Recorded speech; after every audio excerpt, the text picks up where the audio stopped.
ਵਾਹਿਗੁਰੂ ਸਾਹਿਬ ਜੀ। ਇੱਕ ਓੰਕਾਰ ਸਤਿਗੁਰ ਪ੍ਰਸਾਦ। ਸ੍ਰੀ ਨਾਨਕ ਅੰਗਦ ਗੁਰੂ ਅਮਰਦਾਸ ਪਦ ਬੰਦ। ਰਾਮਦਾਸ ਅਰਜਨ ਗੁਰੂ ਬਾਰ ਸ੍ਰੀ ਹਰਿ ਗੋਬਿੰਦ। ਹਰੀ ਰਾਏ ਹਰਿ ਕ੍ਰਿਸ਼ਨ ਗੁਰ ਤੇਗ ਬਹਾਦਰ ਚੰਦ। ਦਸਵੇਂ ਗੋਬਿੰਦ ਸਿੰਘ ਗੁਰੂ ਨਮੋ ਚਰਨ ਅਰਬਿੰਦ। ਜਿਸ ਮਹਿ ਅੰਮ੍ਰਿਤ ਗਿਆਨ ਹੈ ਮਾਣਕ ਭਗਤ ਵੈਰਾਗ। ਸ੍ਰੀ ਗੁਰੂ ਗ੍ਰੰਥ ਸਾਹਿਬ ਉद्धਤ ਬੰਦੋਂ ਕਰ ਅਨੁਰਾਗ। ਸ੍ਰੀ ਗੁਰ ਸ਼ਬਦ ਕਮਾਏ ਜਿਨ ਜੀਤੇ ਪੰਚ ਵਿਕਾਰ। ਤੈਨ ਸੰਤਨ ਕੋ ਬੰਦਨਾ ਸਿਰ ਚਰਨਨ ਪਰ ਧਾਰ। ਏਕ ਓੰਕਾਰ ਸਤਿਗੁਰੂ ਤੇ ਪ੍ਰਸਾਦ ਸਚ ਹੋਇ। ਵਾਹਿਗੁਰੂ ਜੀ ਕੀ ਫਤਿਹ। ਬਿਘਨ ਬਿਨਾਸਨ ਸੋਇ। ਵਾਹਿਗੁਰੂ ਜੀ ਕਾ ਖਾਲਸਾ ਵਾਹਿਗੁਰੂ ਜੀ ਕੀ ਫਤਿਹ। ਗਰੀਬ ਨਵਾਜ ਚਬਰ ਤਖ਼ਤ ਦੇ ਮਾਲਕ ਜੁਗੋ ਜੁਗ ਅਟਲ ਦਸਾਂ ਪਾਤਸ਼ਾਹੀਆਂ ਦੀ ਆਤਮਿਕ ਜੋਤ। ਧੰਨ ਧੰਨ ਸ੍ਰੀ ਗੁਰੂ ਗ੍ਰੰਥ ਸਾਹਿਬ ਜੀ ਮਹਾਰਾਜ। ਸਤਿਗੁਰੂ ਜੀ ਦੀ ਕਿਰਪਾ ਬਖਸ਼ਿਸ਼ ਹੋਈ ਹੈ ਜੋ ਹਰ ਰੋਜ਼ ਦੀ ਤਰ੍ਹਾਂ ਸਤਿਗੁਰੂ ਪਾਤਸ਼ਾਹ ਨੇ ਆਪਣੇ ਦਰ ਘਰ ਦੀ ਹਾਜ਼ਰੀ ਬਖਸ਼ੀ ਹੈ। ਜੋ ਸ਼ਾਮ ਦੇ ਸਮੇਂ ਸਤਸੰਗ ਘੜੀਆਂ ਪ੍ਰਾਪਤ ਹੋਈਆਂ ਹਨ। ਆਓ ਇਤਿਹਾਸ ਦੀ ਕਥਾ ਦਾ ਜੋ ਸਮਾਂ ਹੈ, ਦੂਜੇ ਪਾਤਸ਼ਾਹ ਧੰਨ ਧੰਨ ਸ੍ਰੀ ਗੁਰੂ ਅੰਗਦ ਦੇਵ ਮਹਾਰਾਜ ਜੀ ਦੀ ਅੰਸ਼ ਵੰਸ਼ 12ਵੀਂ ਪੀੜ੍ਹੀ ਵਿੱਚ ਪੈਦਾ ਹੋਏ ਬਹੁਤ ਹੀ ਸਤਿਕਾਰਯੋਗ ਮਹਾਨ ਵਿਦਵਾਨ ਸ੍ਰੀਮਾਨ ਕਵੀ ਸੰਤ ਰੇਣ ਪ੍ਰੇਮ ਸਿੰਘ ਜੀ ਤ੍ਰੇਹਣ ਬੰਸ, ਜਿਨ੍ਹਾਂ ਦੁਆਰਾ ਰਚਿਤ ਦਸਾਂ ਪਾਤਸ਼ਾਹੀਆਂ ਦਾ ਇਤਿਹਾਸਕ ਗ੍ਰੰਥ ਸ੍ਰੀ ਗੁਰਪੁਰ ਪ੍ਰਕਾਸ਼ ਗ੍ਰੰਥ, ਜਿਸ ਦੀ ਲੜੀਵਾਰ ਜੋ ਕਥਾ ਚੱਲ ਰਹੀ ਹੈ, ਲੜੀ ਤਹਿਤ ਪੰਜਵੇਂ ਮਹੱਲੇ ਦੀ ਕਥਾ ਧੰਨ ਧੰਨ ਸ੍ਰੀ ਗੁਰੂ ਅਰਜਨ ਦੇਵ ਪਾਤਸ਼ਾਹ ਦਾ ਜੀਵਨ ਪ੍ਰਸੰਗ। ਕੱਲ ਆਪਾਂ 21ਵੇਂ ਘਰ ਤੱਕ ਪ੍ਰਸੰਗ ਜਿਹੜਾ ਹੈ ਸਰਵਣ ਕੀਤਾ ਹੈ, ਜੋ ਸ੍ਰੀ ਰਾਮਸਰ ਸਾਹਿਬ ਸਥਾਨ ਜਿੱਥੇ ਗੁਰਬਾਣੀ ਦੀਆਂ ਪੋਥੀਆਂ ਸੁਸ਼ੋਭਿਤ ਕੀਤੀਆਂ, ਸਾਰੀ ਤਿਆਰੀ ਕੀਤੀ ਹੈ। ਭਾਈ ਗੁਰਦਾਸ ਜੀ ਨੂੰ ਹੁਕਮ ਕੀਤਾ ਹੈ ਕਿ ਤੁਸੀਂ ਸਾਰੀ ਬਾਣੀ ਲਿਖਤ ਕਰਨੀ ਹੈ, ਤੇ ਭਾਈ ਗੁਰਦਾਸ ਜੀ ਦੇ ਉੱਤੇ ਮਿਹਰ ਭਰਿਆ ਹੱਥ ਰੱਖ ਕੇ ਐਡੀ ਮਹਾਰਾਜ ਨੇ ਕਿਰਪਾ ਕਰਤੀ ਕਿ ਭਾਈ ਗੁਰਦਾਸ ਜਿਹੜਾ ਵੀ ਸ਼ਬਦ ਪੜ੍ਹੇਗਾ ਤੈਨੂੰ ਪਤਾ ਲੱਗ ਜਾ ਕਰੂ ਕਿਸ ਗੁਰੂ ਸਾਹਿਬ ਦਾ ਉਚਾਰਨ ਕੀਤਾ ਹੋਇਆ ਹੈ। ਭਾਈ ਗੁਰਦਾਸ ਜੀ ਨੇ ਬੇਨਤੀ ਕੀਤੀ ਵੀ ਮਹਾਰਾਜ ਮੇਰੇ ਤੇ ਕਿਰਪਾ ਕਰਤੀ, ਫਿਰ ਜੋ ਹੋਰ ਸੰਗਤਾਂ ਹਨ ਉਹਨਾਂ ਨੂੰ ਮਹਾਰਾਜ ਕਿਵੇਂ? ਮਹਾਰਾਜ ਕਹਿੰਦੇ ਜਿਸ ਵੀ ਗੁਰੂ ਸਾਹਿਬ ਦੀ ਬਾਣੀ ਉਹਦੇ ਅੱਗੇ, ਜਿਵੇਂ ਪਹਿਲੇ ਪਾਤਸ਼ਾਹ ਮਹਾਰਾਜ ਦੀ ਬਾਣੀ ਹੈ ਮਹੱਲਾ ਪਹਿਲਾ, ਦੂਜੇ ਮਹੱਲਾ ਦੂਜਾ, ਇਸ ਤਰ੍ਹਾਂ ਭਾਈ ਗੁਰਦਾਸ ਜੀ ਸ਼ਬਦਾਂ ਦੇ ਅੱਗੇ ਤੁਸੀਂ ਲਿਖਤ ਕਰਨੀ ਹੈ। ਸਾਰੀ ਭਾਵ ਬਿਉਂਤਬੰਦੀ ਸਮਝਾ ਦਿੱਤੀ ਤੇ ਬਾਬਾ ਬੁੱਢਾ ਜੀ ਦੀ ਡਿਊਟੀ ਲਾਈ। ਤੁਸੀਂ ਹਰਿਮੰਦਰ ਦੇ ਵਿੱਚ ਸਾਰੀਆਂ ਸੰਗਤਾਂ ਨੂੰ ਬੈਠ ਕੇ ਉਪਦੇਸ਼ ਦੇਣਾ ਹੈ। ਔਰ ਅਸੀਂ ਤੀਸਰੇ ਪਹਿਰ ਸੰਗਤ ਨੂੰ ਉੱਥੇ ਹੀ ਦਰਸ਼ਨ ਦੇਵਾਂਗੇ, ਇਧਰ ਨਾ ਕੋਈ ਸੰਗਤ ਆਵੇ। ਪਹਿਰੇਦਾਰ ਚਾਰੇ ਪਾਸੇ ਬੈਠ ਗਏ ਨੇ। ਅਗਰ ਕੋਈ ਅਣਜਾਣ ਪੁਣੇ ਵਿੱਚ ਆ ਵੀ ਜਾਂਦਾ ਤਾਂ ਉਹਨੂੰ ਸਤਿਕਾਰ ਨਾਲ ਸਮਝਾ ਕੇ ਸ੍ਰੀ ਅੰਮ੍ਰਿਤ ਸਰੋਵਰ ਦਰਬਾਰ ਸਾਹਿਬ ਵੱਲ, ਸ੍ਰੀ ਹਰਿਮੰਦਰ ਸਾਹਿਬ ਵੱਲ ਤੋਰ ਦਿੱਤਾ ਜਾਂਦਾ ਹੈ। ਭਾਈ ਉੱਥੇ ਹਾਜ਼ਰੀ ਭਰੋ, ਬਾਬਾ ਬੁੱਢਾ ਜੀ ਤੋਂ ਉਪਦੇਸ਼ ਗੁਰੂ ਕਾ ਸਰਵਣ ਕਰੋ। ਗੁਰੂ ਮਹਾਰਾਜ ਤੀਜੇ ਪਹਿਰ ਉੱਥੇ ਦਰਸ਼ਨ ਦਿਦਾਰ ਦੇਣਗੇ। ਕਿਉਂ ਸਾਰੀ ਤਿਆਰੀ ਹੋਈ ਹੈ। ਅੱਗੇ ਗੁਰਮੁਖੋ ਫਿਰ ਕਿਵੇਂ ਗੁਰਬਾਣੀ ਇੱਕ ਪਾਵਨ ਸਰੂਪ ਬੀੜ ਦੇ ਵਿੱਚ ਲਿਖਤ ਹੁੰਦੀ ਹੈ, ਉਹ ਕਥਾ ਰਹੀ ਹੈ। ਪ੍ਰੇਮ ਤੇ ਸਤਿਕਾਰ ਦੇ ਨਾਲ ਸਰਵਣ ਕਰੋ ਜੀ। ਸਤਨਾਮ ਸ੍ਰੀ ਵਾਹਿਗੁਰੂ ਸਾਹਿਬ ਜੀ। ਦੋਹਰਾ ਜਾਮ ਨਿਸਾ ਤੇ ਜਾਗ ਗੁਰ, ਕੀਨੋ ਸੋਚ ਇਸ਼ਨਾਨ। ਪਹਿਰ ਰਾਤ ਰਹਿੰਦੀ ਸਤਿਗੁਰੂ ਜੀ ਜਾਗਦੇ ਐ ਤੇ ਸੋਚ ਕਿਰਿਆ ਉਪਰੰਤ ਇਸ਼ਨਾਨ ਕਰਦੇ ਹਨ। ਆਪਾਂ ਹਰ ਰੋਜ਼ ਸ੍ਰੀ ਗੁਰੂ ਗ੍ਰੰਥ ਸਾਹਿਬ ਜੀ ਨੂੰ ਮਾਈ ਭਾਈ ਨਮਸਕਾਰ ਕਰਦੇ ਆਂ। ਕੋਈ ਦਿਨਾਂ ਤੋਂ ਦੇਖੋ ਕਿ ਹੁਣ ਜਿੱਥੇ ਬਾਕੀ ਗੁਰੂ ਸਾਹਿਬਾਨ ਦਾ ਇਤਿਹਾਸ ਆਉਂਦਾ ਹੈ ਕਿ ਜਿਸ ਗੁਰੂ ਮਹਾਰਾਜ ਦੀ ਹਜ਼ੂਰੀ 'ਚ ਆਪਾਂ ਬੈਠਦੇ ਆਂ, ਜਿਸ ਗੁਰੂ ਮਹਾਰਾਜ ਨੂੰ ਨਮਸਕਾਰ ਕਰਦੇ ਆਂ, ਦਸਾਂ ਪਾਤਸ਼ਾਹੀਆਂ ਦੇ ਪਾਵਨ ਸਰੂਪ ਧੰਨ ਧੰਨ ਸ੍ਰੀ ਗੁਰੂ ਗ੍ਰੰਥ ਸਾਹਿਬ ਜੀ ਮਹਾਰਾਜ ਜੁਗੋ ਜੁਗ ਅਟਲ ਸਤਿਗੁਰੂ ਦੇ। ਔਰ ਇਹਨਾਂ ਦਾ ਇਤਿਹਾਸ ਕੀ ਹੈ ਕਿ ਪਹਿਲਾ ਜਿਹੜਾ ਪ੍ਰਕਾਸ਼ ਹੈ ਪਾਵਨ ਸਰੂਪ ਪੰਜਵੇਂ ਪਾਤਸ਼ਾਹ ਮਹਾਰਾਜ ਜੀ ਨੇ ਕਿਸ ਤਰ੍ਹਾਂ ਜਿਹੜਾ ਹੈ ਤਿਆਰ ਕੀਤੇ ਹੈ, ਉਹ ਇਤਿਹਾਸ ਹੁਣ ਸਾਡੇ ਸਾਹਮਣੇ ਹੈ ਕਿ ਬਾਕੀ ਗੁਰੂ ਸਾਹਿਬਾਂ ਦੇ ਨਾਲ ਨਾਲ ਆਪਾਂ ਨੂੰ ਭਾਈ ਗੁਰੂ ਗ੍ਰੰਥ ਸਾਹਿਬ ਜੀ ਦਾ ਵੀ ਇਤਿਹਾਸ ਸੁਣਨ ਨੂੰ ਮਿਲ ਰਿਹਾ ਹੈ ਕਿ ਮਹਾਰਾਜ ਦੀ ਬਾਣੀ ਇਹ ਸਰੂਪ ਕਿਵੇਂ। ਤੇ ਫਿਰ ਉਹ ਸਮਾਂ ਜਦੋਂ 9ਵੇਂ ਪਾਤਸ਼ਾਹ ਮਹਾਰਾਜ ਨੇ ਬਾਣੀ ਉਚਾਰੀ, ਉਸ ਉਪਰੰਤ ਫਿਰ 10ਵੇਂ ਪਾਤਸ਼ਾਹ ਜੀ ਨੇ ਇੱਥੇ ਦਮਦਮਾ ਸਾਹਿਬ ਦੀ ਤਲਵੰਡੀ ਸਾਬੋ ਉੱਥੇ ਉਹ ਬਾਣੀ ਦਰਜ ਕਰਕੇ ਸੰਪੂਰਨਤਾ ਦਿਵਸ ਸਰੂਪ ਮਨਾਉਂਦੇ ਆ। ਫਿਰ ਗੁਰਤਾ ਗੱਦੀ ਹਜੂਰ ਸਾਹਿਬ ਬਖਸ਼ਿਸ਼ ਕਰਦੇ ਨੇ ਤੇ ਨਾਲ ਦਸਮ ਗ੍ਰੰਥ ਸਾਹਿਬ ਮਹਾਰਾਜ ਨੇ ਉਹ ਵਡ ਆਕਾਰੀ ਪਾਵਨ ਬਾਣੀ ਦਾ ਸਾਰਾ ਸਤਿਗੁਰੂ ਸੱਚੇ ਪਾਤਸ਼ਾਹ ਜੀ ਨੇ ਤਿਆਰ ਕੀਤਾ ਹੈ। ਭਾਈ ਮਨੀ ਸਿੰਘ ਜੀ ਨੇ ਹੁਣ ਇੱਥੇ ਬਹੁਤ ਹੁੰਦਾ ਨਾ ਐਸਾ ਬਈ ਇਹ ਜੀ ਫਿਰ ਆਪਣੀ ਬਾਣੀ ਕਿਉਂ ਨਹੀਂ ਦਰਜ ਕੀਤੀ, ਆਹ ਨਹੀਂ ਕੀਤਾ। ਇਹ ਹੁਣ ਮਹਾਰਾਜ ਜਾਣਦੇ ਆ, ਆਪਾਂ ਹੁਣ ਗੁਰੂ ਤੋਂ ਵੱਡੇ ਤਾਂ ਹੋ ਨਹੀਂ ਗਏ ਕੋਈ ਐਂ ਕਹੇ ਵੀ 10ਵੇਂ ਪਾਤਸ਼ਾਹ ਨੇ ਆਪਦੀ ਬਾਣੀ ਵਿੱਚ ਕਿਉਂ ਨਹੀਂ ਦਰਜ ਕੀਤੀ ਜੇ 5ਵੇਂ ਪਾਤਸ਼ਾਹ ਆਪ ਕਰ ਸਕਦੇ। ਅੱਜ ਕੱਲ ਇਹਨਾਂ ਗੱਲਾਂ ਤੇ ਝਗੜਾ ਕਰਦੇ ਆ। ਇਹ ਤਾਂ ਮਹਾਰਾਜ ਨੂੰ ਪਤਾ ਨਾ। ਜੇ ਤਾਂ ਹੁਣ ਕੋਈ ਗੁਰੂ ਤੋਂ ਉੱਚੀ ਮੱਤ ਵਾਲਾ ਹੋ ਜਾ ਉਹ ਦੱਸ ਦੋ। ਗੁਰੂ ਤੋਂ ਉੱਚੀ ਮੱਤ ਤਾਂ ਕਿਸੇ ਦੀ ਹੈ ਨਹੀਂ। ਇਸ ਕਰਕੇ ਤਾਂ ਸਵਾਲ ਹੀ ਜਿਹੜਾ ਹੈ ਇਹ ਬਣਦਾ ਹੀ ਨਹੀਂ ਹੈ।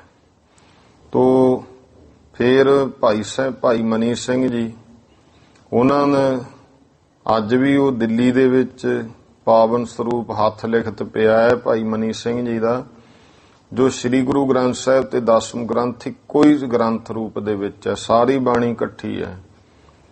ਤੇ ਭਾਈ ਮਨੀ ਸਿੰਘ ਤਾਂ ਮਹਾਰਾਜ ਦੀ ਹਜ਼ੂਰੀ 'ਚ ਰਹੇ ਨਾ।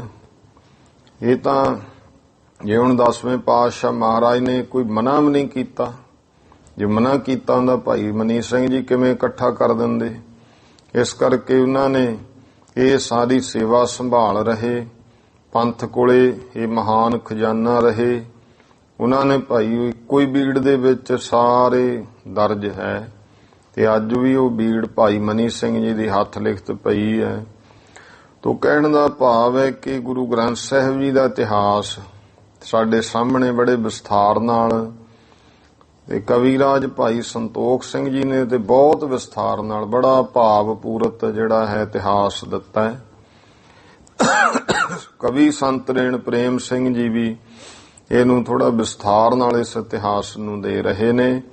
ਆਓ ਸਤਿਗੁਰੂ ਪਾਤਸ਼ਾਹ ਮਹਾਰਾਜ ਜਾਮ ਨਿਸਾ ਤੇ ਜਾਗ ਗੁਰ, ਸਵਾ ਪਹਿਰ ਰਾਤ ਰਹਿੰਦੀ ਸਤਿਗੁਰੂ ਜਾਗ ਕਰਕੇ ਕੀਨੋ ਸੌਚ ਇਸ਼ਨਾਨ। ਸੌਚ ਇਸ਼ਨਾਨ ਕੀਤਾ ਹੈ। ਨਿਜ ਸਵਰੂਪ ਕੁਛ ਕਾਲ ਥਿਤ ਪੁਨ ਗੁਰਦਾਸ ਬੁਲਾਨ। ਫੇਰ ਆਪਣੇ ਨਿਜ ਸਵਰੂਪ ਕੀ ਹੈ?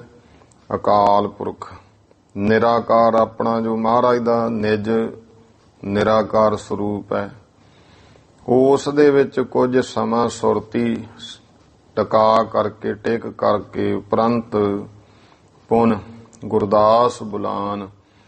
ਫਿਰ ਭਾਈ ਗੁਰਦਾਸ ਜੀ ਨੂੰ ਸੱਦਿਆ ਹੈ। ਚੌਪਈ ਦੇ ਆਗਿਆ ਪੱਤਰੇ ਬਨਵਾਏ। ਹੁਕਮ ਦਿੱਤਾ ਤੇ ਜਿਹੜੇ ਭਾਈ ਪੱਤਰੇ ਹਨ ਉਹ ਪਾਵਨ ਸਰੂਪ ਦੇ ਬਣਵਾਏ ਹਨ।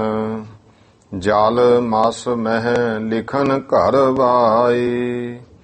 ਸਿਆਹੀ ਦੇ ਵਿੱਚ ਜਲ ਪਵਾ ਕੇ ਉਹ ਤਿਆਰ ਕੀਤੀ। ਲਿਖਨ ਕਲਮਾਂ ਕਢਵਾਈਆਂ ਹਨ। ਭਾਈ ਤਿਆਰ ਭਾ ਲਿਖਨੇ ਹੇਤ। ਭਾਈ ਗੁਰਦਾਸ ਜੀ ਹੁਣ ਗੁਰਬਾਣੀ ਲਿਖਣ ਵਾਸਤੇ ਤਿਆਰ ਹੋਏ। ਜਾਨ ਲੀਨ ਸ੍ਰੀ ਗੁਰ ਸੁਖ ਕੇਤ। ਸੁੱਖਾਂ ਦੇ ਕੇਤ ਨਿਸ਼ਾਨ ਸਤਿਗੁਰੂ ਜੀ ਨੇ ਇਹ ਸਾਰੀ ਗੱਲ ਜਾਣ ਲਈ।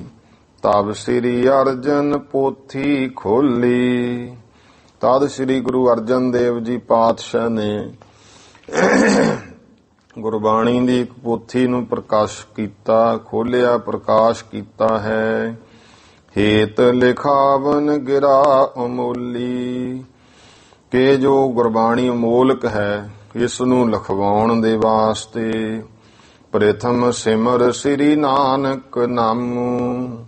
ਸਭ ਤੋਂ ਪਹਿਲਾਂ ਸ੍ਰੀ ਗੁਰੂ ਨਾਨਕ ਦੇ ਪਾਤਸ਼ਾਹ ਜੀ ਦਾ ਨਾਮ ਸਿਮਰਿਆ, ਯਾਦ ਕੀਤਾ, ਲਿਆ ਹੈ। ਨਮੋ ਕੀਨ ਧਰ ਧਿਆਨ ਪਿਰਮ। ਸੋਹਣਾ ਸੁੰਦਰ ਭਾਈ ਸਤਿਗੁਰਾਂ ਦਾ ਧਿਆਨ ਧਰ ਕੇ ਗੁਰੂ ਨਾਨਕ ਦੇਵ ਜੀ ਮਹਾਰਾਜ ਨੂੰ ਗੁਰੂ ਅਰਜਨ ਦੇਵ ਪਾਤਸ਼ਾਹ ਜੀ ਨੇ ਨਮਸਕਾਰ ਕੀਤੀ ਹੈ। ਪੂਰਬ ਸ੍ਰੀ ਜਪ ਜੀ ਲਿਖਵਾਈ। ਸਭ ਤੋਂ ਪਹਿਲਾਂ ਸ੍ਰੀ ਜਪ ਜੀ ਸਾਹਿਬ ਦਾ ਜੋ ਪਾਠ ਬਾਣੀ ਹੈ, ਜਪ ਨਾਮ ਬਾਣੀ ਜੀ ਸਤਕਾਰ ਸਹਿਤ ਜਪ ਜੀ ਬਾਣੀ ਲਿਖਵਾਈ ਹੈ। ਔਰ ਉਚਰ ਮੰਗਲਾ ਚਰਨ ਸੁਹਾਈ।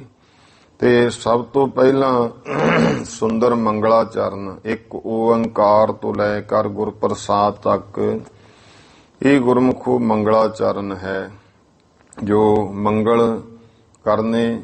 ਤੇ ਇਹਨੂੰ ਗੁਰਬਾਣੀ ਦੇ ਜਿਹੜਾ ਇਹਨੂੰ ਇਤਿਹਾਸ ਵਿੱਚ ਇੱਕ ਓੰਕਾਰ ਤੋਂ ਲੈ ਕਰਕੇ ਗੁਰ ਪ੍ਰਸਾਦ ਤੱਕ ਇਹਨੂੰ ਮਹਾਮੰਤਰ ਕਿਹਾ ਹੈ।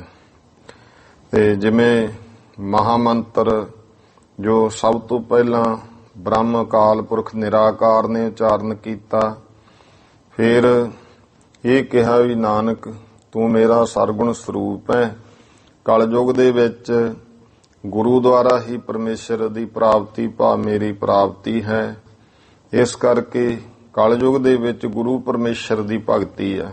ਗੁਰੂ ਨੂੰ ਛੱਡ ਕੇ ਸਿੱਧੀ ਪਰਮੇਸ਼ਰ ਦੀ ਭਗਤੀ ਨਹੀਂ ਹੈ। ਹੁਣ ਤੁਸੀਂ ਚਾਰੋ ਤਾਂ ਮਹਾਰਾਜ ਨੇ ਜਪ ਆਦ ਸੱਚ ਜੁਗਾਦ ਸੱਚ ਹੈ, ਭੀ ਸੱਚ ਨਾਨਕ ਹੋਸੀ। ਭੀ ਸੱਚ ਇਹ ਸੱਚਖੰਡ ਵਿੱਚ ਉਚਾਰਿਆ। ਇਸ ਕਰਕੇ ਫਿਰ ਇੱਥੇ ਤੱਕ ਇਹਨੂੰ ਮੂਲ ਮੰਤਰ ਕਿਹਾ ਹੈ। ਕਈ ਵਾਰੀ ਹੁੰਦਾ ਨਾ ਕਿ ਆ ਬੜਾ ਝਗੜਾ ਚੱਲਦਾ ਹੈ ਕਿ ਮੂਲ ਮੰਤਰ ਜੀ ਕਿੱਥੇ ਤੱਕ ਹੈ, ਗੁਰਪ੍ਰਸਾਦ ਤੱਕ ਹੈ ਕਿ ਨਾਨਕ ਹੋਸੀ ਭੀ ਸੱਚ ਤੱਕ ਹੈ। ਇਹ ਭਾਈ ਨਾਨਕ ਹੋਸੀ ਭੀ ਸੱਚ ਤੱਕ ਹੈ ਮੂਲ ਮੰਤਰ। ਇੱਕ ਓੰਕਾਰ ਤੋਂ ਲੈ ਕੇ ਗੁਰਪ੍ਰਸਾਦ ਤੱਕ ਇਹ ਮਹਾਮੰਤਰ ਹੈ। ਇਤਿਹਾਸ ਜਦੋਂ ਆਪਾਂ ਪੜ੍ਹਦੇ ਹਾਂ ਇਹ ਕਿ ਇੱਕ ਓੰਕਾਰ ਤੋਂ ਗੁਰਪ੍ਰਸਾਦ ਤੱਕ ਇਹ ਨਿਰਾਕਾਰ ਅਕਾਲ ਪੁਰਖ ਦਾ ਉਚਾਰਨ ਕੀਤਾ ਹੈ। ਉਸ ਉਪਰੰਤ ਫਿਰ ਅਕਾਲ ਪੁਰਖ ਦਾ ਹੀ ਰੂਪ ਗੁਰੂ ਹੈ, ਗੁਰੂ ਨੇ ਉਚਾਰਨ ਕਰਨਾ ਸਿੱਧਾ। ਤਾਂ ਹੁਣ ਕਿਉਂਕਿ ਕਲਯੁਗ ਦੇ ਵਿੱਚ ਅਗਰ ਤਰਨਾ ਹੈ ਤਾਂ ਗੁਰੂ ਰਾਹੀਂ ਤਰਿਆ ਜਾ ਸਕਦਾ ਹੈ ਨਾ। ਇਸ ਕਰਕੇ ਭਾਈ ਜਿਹੜਾ ਫਿਰ ਸਿੱਖ ਨੂੰ ਹੈ, ਜਿਹੜਾ ਗੁਰੂ ਨੇ ਜਪਣਾ ਉਹ ਗੁਰਪ੍ਰਸਾਦ ਤੱਕ ਜਪ ਸਕਦਾ। ਗੁਰੂ ਜਿਹੜਾ ਜਪੂਗਾ क्योंकि गुरु तो निराकार दा रूप, उन्हें सिद्धी निराकार दी भी भगती करनी है।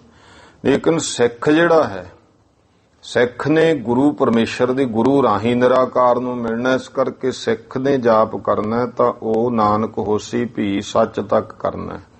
ये मूल मंत्र गुरु महामंत्र जप सकदा है। बाकी गल ये है, भला तां गुरमुखो एक एक भी कही चलो तां भी हो जाना है। एको अंकार लेने के सतनाम सतनाम कही तां भी हो जाना है। कोई बात फिर गुर मंत्र है जो गुरु ने अगे वाहिगुरु मंत्र भी दिता, तो गुर मंत्र दा जाप रहो विचार। कहण दा भाव है भी ਜਿਹੜੇ ਤਾਂ ਹੈਗੇ ਜਗਿਆਸਾ ਭਾਵਨਾ ਵਾਲੇ, ਇਹ ਗੱਲਾਂ ਉਹਨਾਂ ਨੂੰ ਸਮਝਾਈਆਂ ਜਾ ਸਕਦੀਆਂ, ਤੇ ਜਿਨ੍ਹਾਂ ਨੇ ਤਰਕ ਹੀ ਕਰਨਾ ਉਹਨਾਂ ਦਾ ਕੋਈ ਮਤਲਬ ਨਹੀਂ ਹੈ। ਉੱਥੇ ਤਾਂ ਫਿਰ ਐਵੇਂ ਮੱਥਾ ਮਾਰਨੀ ਹੈ, ਆਪ ਦਾ ਦਿਮਾਗ ਖਰਾਬ ਕਰਨਾ, ਇਸ ਕਰਕੇ ਲੋੜ ਨਹੀਂ ਹੈ। ਅਸਲ ਵਿੱਚ ਰੌਲਾ ਉਹ ਪਾਉਂਦੇ ਆ ਜਿਨ੍ਹਾਂ ਨੇ ਜਪਣਾ ਹੀ ਨਹੀਂ ਹੁੰਦਾ, ਜਪਦੇ ਨਹੀਂ ਹੈ। ਜੇ ਉਹਨਾਂ ਨੂੰ ਸੱਚ ਕਹੇ ਵੀ ਆਪਣੇ ਦਿਲ ਤੇ ਹੱਥ ਰੱਖ ਕੇ ਦੱਸ ਜਪਿਆ ਕਦੇ, ਕਹੇ ਨਹੀਂ ਜਪਿਆ ਜੁਪਿਆ ਨਹੀਂ, ਅਸੀਂ ਤਾਂ ਸਿਰਫ ਉਹੀ ਪੁੱਛਣਾ ਹੀ ਹੈ ਰੌਲਾ ਪਾਉਣ ਦੇ ਮਾਰਿਆਂ ਨੇ ਵੀ ਮੂੰਹ ਇੱਥੇ ਤੱਕ ਆ ਜੀ, ਆਏ ਆ ਜੀ, ਆਏ ਆਹ ਗੱਲ ਹੈ। ਇਸ ਤਰ੍ਹਾਂ ਜਿਹੜੇ ਹੁਣ ਗੁਰਮੁਖਾਂ ਨੇ ਜਿੰਨੇ ਵੀ ਸੰਪਰਦਾ ਸੰਤ ਮਹਾਂਪੁਰਸ਼ ਜਿਤਨੇ ਹਨ ਪ੍ਰਾਤਨ ਹੋਏ, ਉਹ ਸਾਰੇ ਨਾਨਕ ਹੋਸੀ ਭੀ ਸੱਚ ਤੱਕ ਹੀ ਜਪਣ ਦਾ ਉਪਦੇਸ਼ ਦਿੰਦੇ ਰਹੇ ਤੇ ਜਪਦੇ ਵੀ ਰਹੇ।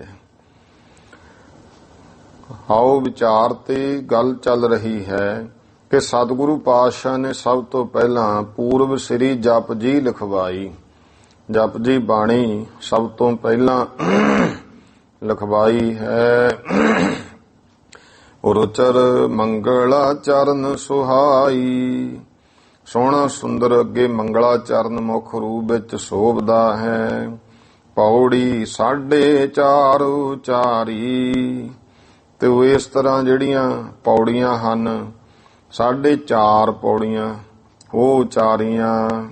ਮਹਿਮਾ ਪਾਰ ਬ੍ਰਹਮ ਸੁਖਕਾਰੀ, ਜੋ ਸੁਖਦਾਇਕ ਪਰਮੇਸ਼ਰ ਪਾਰ ਬ੍ਰਹਮ ਉਸ ਦੀ ਮਹਿਮਾ ਕੀਤੀ। 1.5 ਬਿਖੈ ਗੁਰ ਮਹਿਮਾ ਕਹੀ।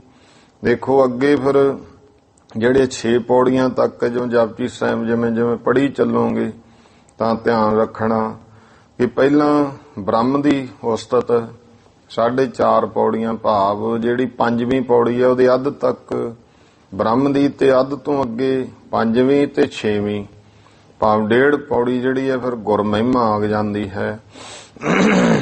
ਇਸ ਤਰ੍ਹਾਂ ਪੌੜੀ 4.5 ਉਚਾਰੀ, ਮਹਿਮਾ ਪਾਰ ਬ੍ਰਹਮ ਸੁਖਕਾਰੀ। 1.5 ਬਿਖੈ ਗੁਰ ਮਹਿਮਾ ਕਹੀ, ਅੱਗੇ 1.5 ਪੌੜੀ ਵਿੱਚ ਗੁਰੂ ਮਹਿਮਾ ਕਹੀ ਹੈ। ਕੀਨ ਮੰਗਲਾ ਚਰਨੈ ਸਹੀ, ਇਹ ਜਾਣੋ ਕਿ ਇੱਥੇ ਤੱਕ ਗੁਰੂ ਪਰਮੇਸ਼ਰ ਦਾ ਹੀ ਮੰਗਲਾ ਚਰਨ ਹੋ ਜਾਂਦਾ ਹੈ। ਜੇ ਜੁਗ ਚਾਰੇ ਲਿਖੀ ਸੋ ਫੇਰੇ, ਫਿਰ ਭਾਈ ਜੇ ਜੁਗ ਚਾਰੇ ਆਰ ਜਾ ਹੋਰ ਦਸੂਣੀ ਹੋਏ, ਇਹ ਲਿਖਿਆ ਬਾਣੀ ਇਨ ਮਹਿ ਭਨਿਓ ਵਿਰਾਗ ਵਡੇਰੇ। ਇਹਦੇ ਵਿੱਚ ਫਿਰ ਜੋ ਵੱਡਾ ਬਰਾਗ ਹੈ, ਬਰਾਗ ਦੀ ਅਵਸਥਾ ਦਾ ਵਰਣਨ ਕੀਤਾ ਹੈ। ਸ਼ਰਵਣ ਮਹਾਤਮ 4 ਮਝਾਰੀ, ਫਿਰ ਅੱਗੇ ਬ੍ਰਹਮ ਨਾਮ ਨੂੰ ਸੁਣਨ ਦਾ ਜਿਹੜਾ ਮਹੱਤਵ ਹੈ, ਬਾਣੀ ਦਾ ਨਾਮ ਸੁਣਨ ਦਾ, ਉਹ ਕੀ ਹੈ 4 ਪੌੜੀਆਂ ਦੇ ਵਿੱਚ ਦੱਸਿਆ। ਪੁਨ ਮੰਨਨ ਭਾਖਿਓ ਵਿੱਚ ਚਾਰੀ, ਫਿਰ ਅੱਗੇ ਭਾਈ 4 ਪੌੜੀਆਂ ਮੰਨੇ ਦੀਆਂ, ਮੰਨਣ ਦੇ ਵਿੱਚ ਜੋ ਹੈ ਉਹ 15 ਪੌੜੀਆਂ ਤੱਕ ਆ ਗਈ ਕਿ ਮੰਨਣ ਦੀ ਜਿਹੜੀ ਮਹਿਮਾ ਹੈ, ਅਵਸਥਾ ਕੀ ਹੈ ਤੇ ਮਹਿਮਾ ਕੀ ਹੈ। ਮੰਨਣ ਵਾਲੇ ਦੀ ਪਹਿਲਾਂ ਸੁਣਨ ਦੀ ਹੈ, ਫਿਰ ਸੁਣ ਕਰਕੇ ਮੰਨ ਲਿਆ, ਅੱਗੇ ਨਿਧਿਆਸਣ ਦੀ ਆ ਜਾਂਦੀ ਹੈ। ਗੁਰਮੁਖੋ ਸੁਣਿਆ ਉਹੀ ਹੈ ਜਿਹੜਾ ਮੰਨਿਆ।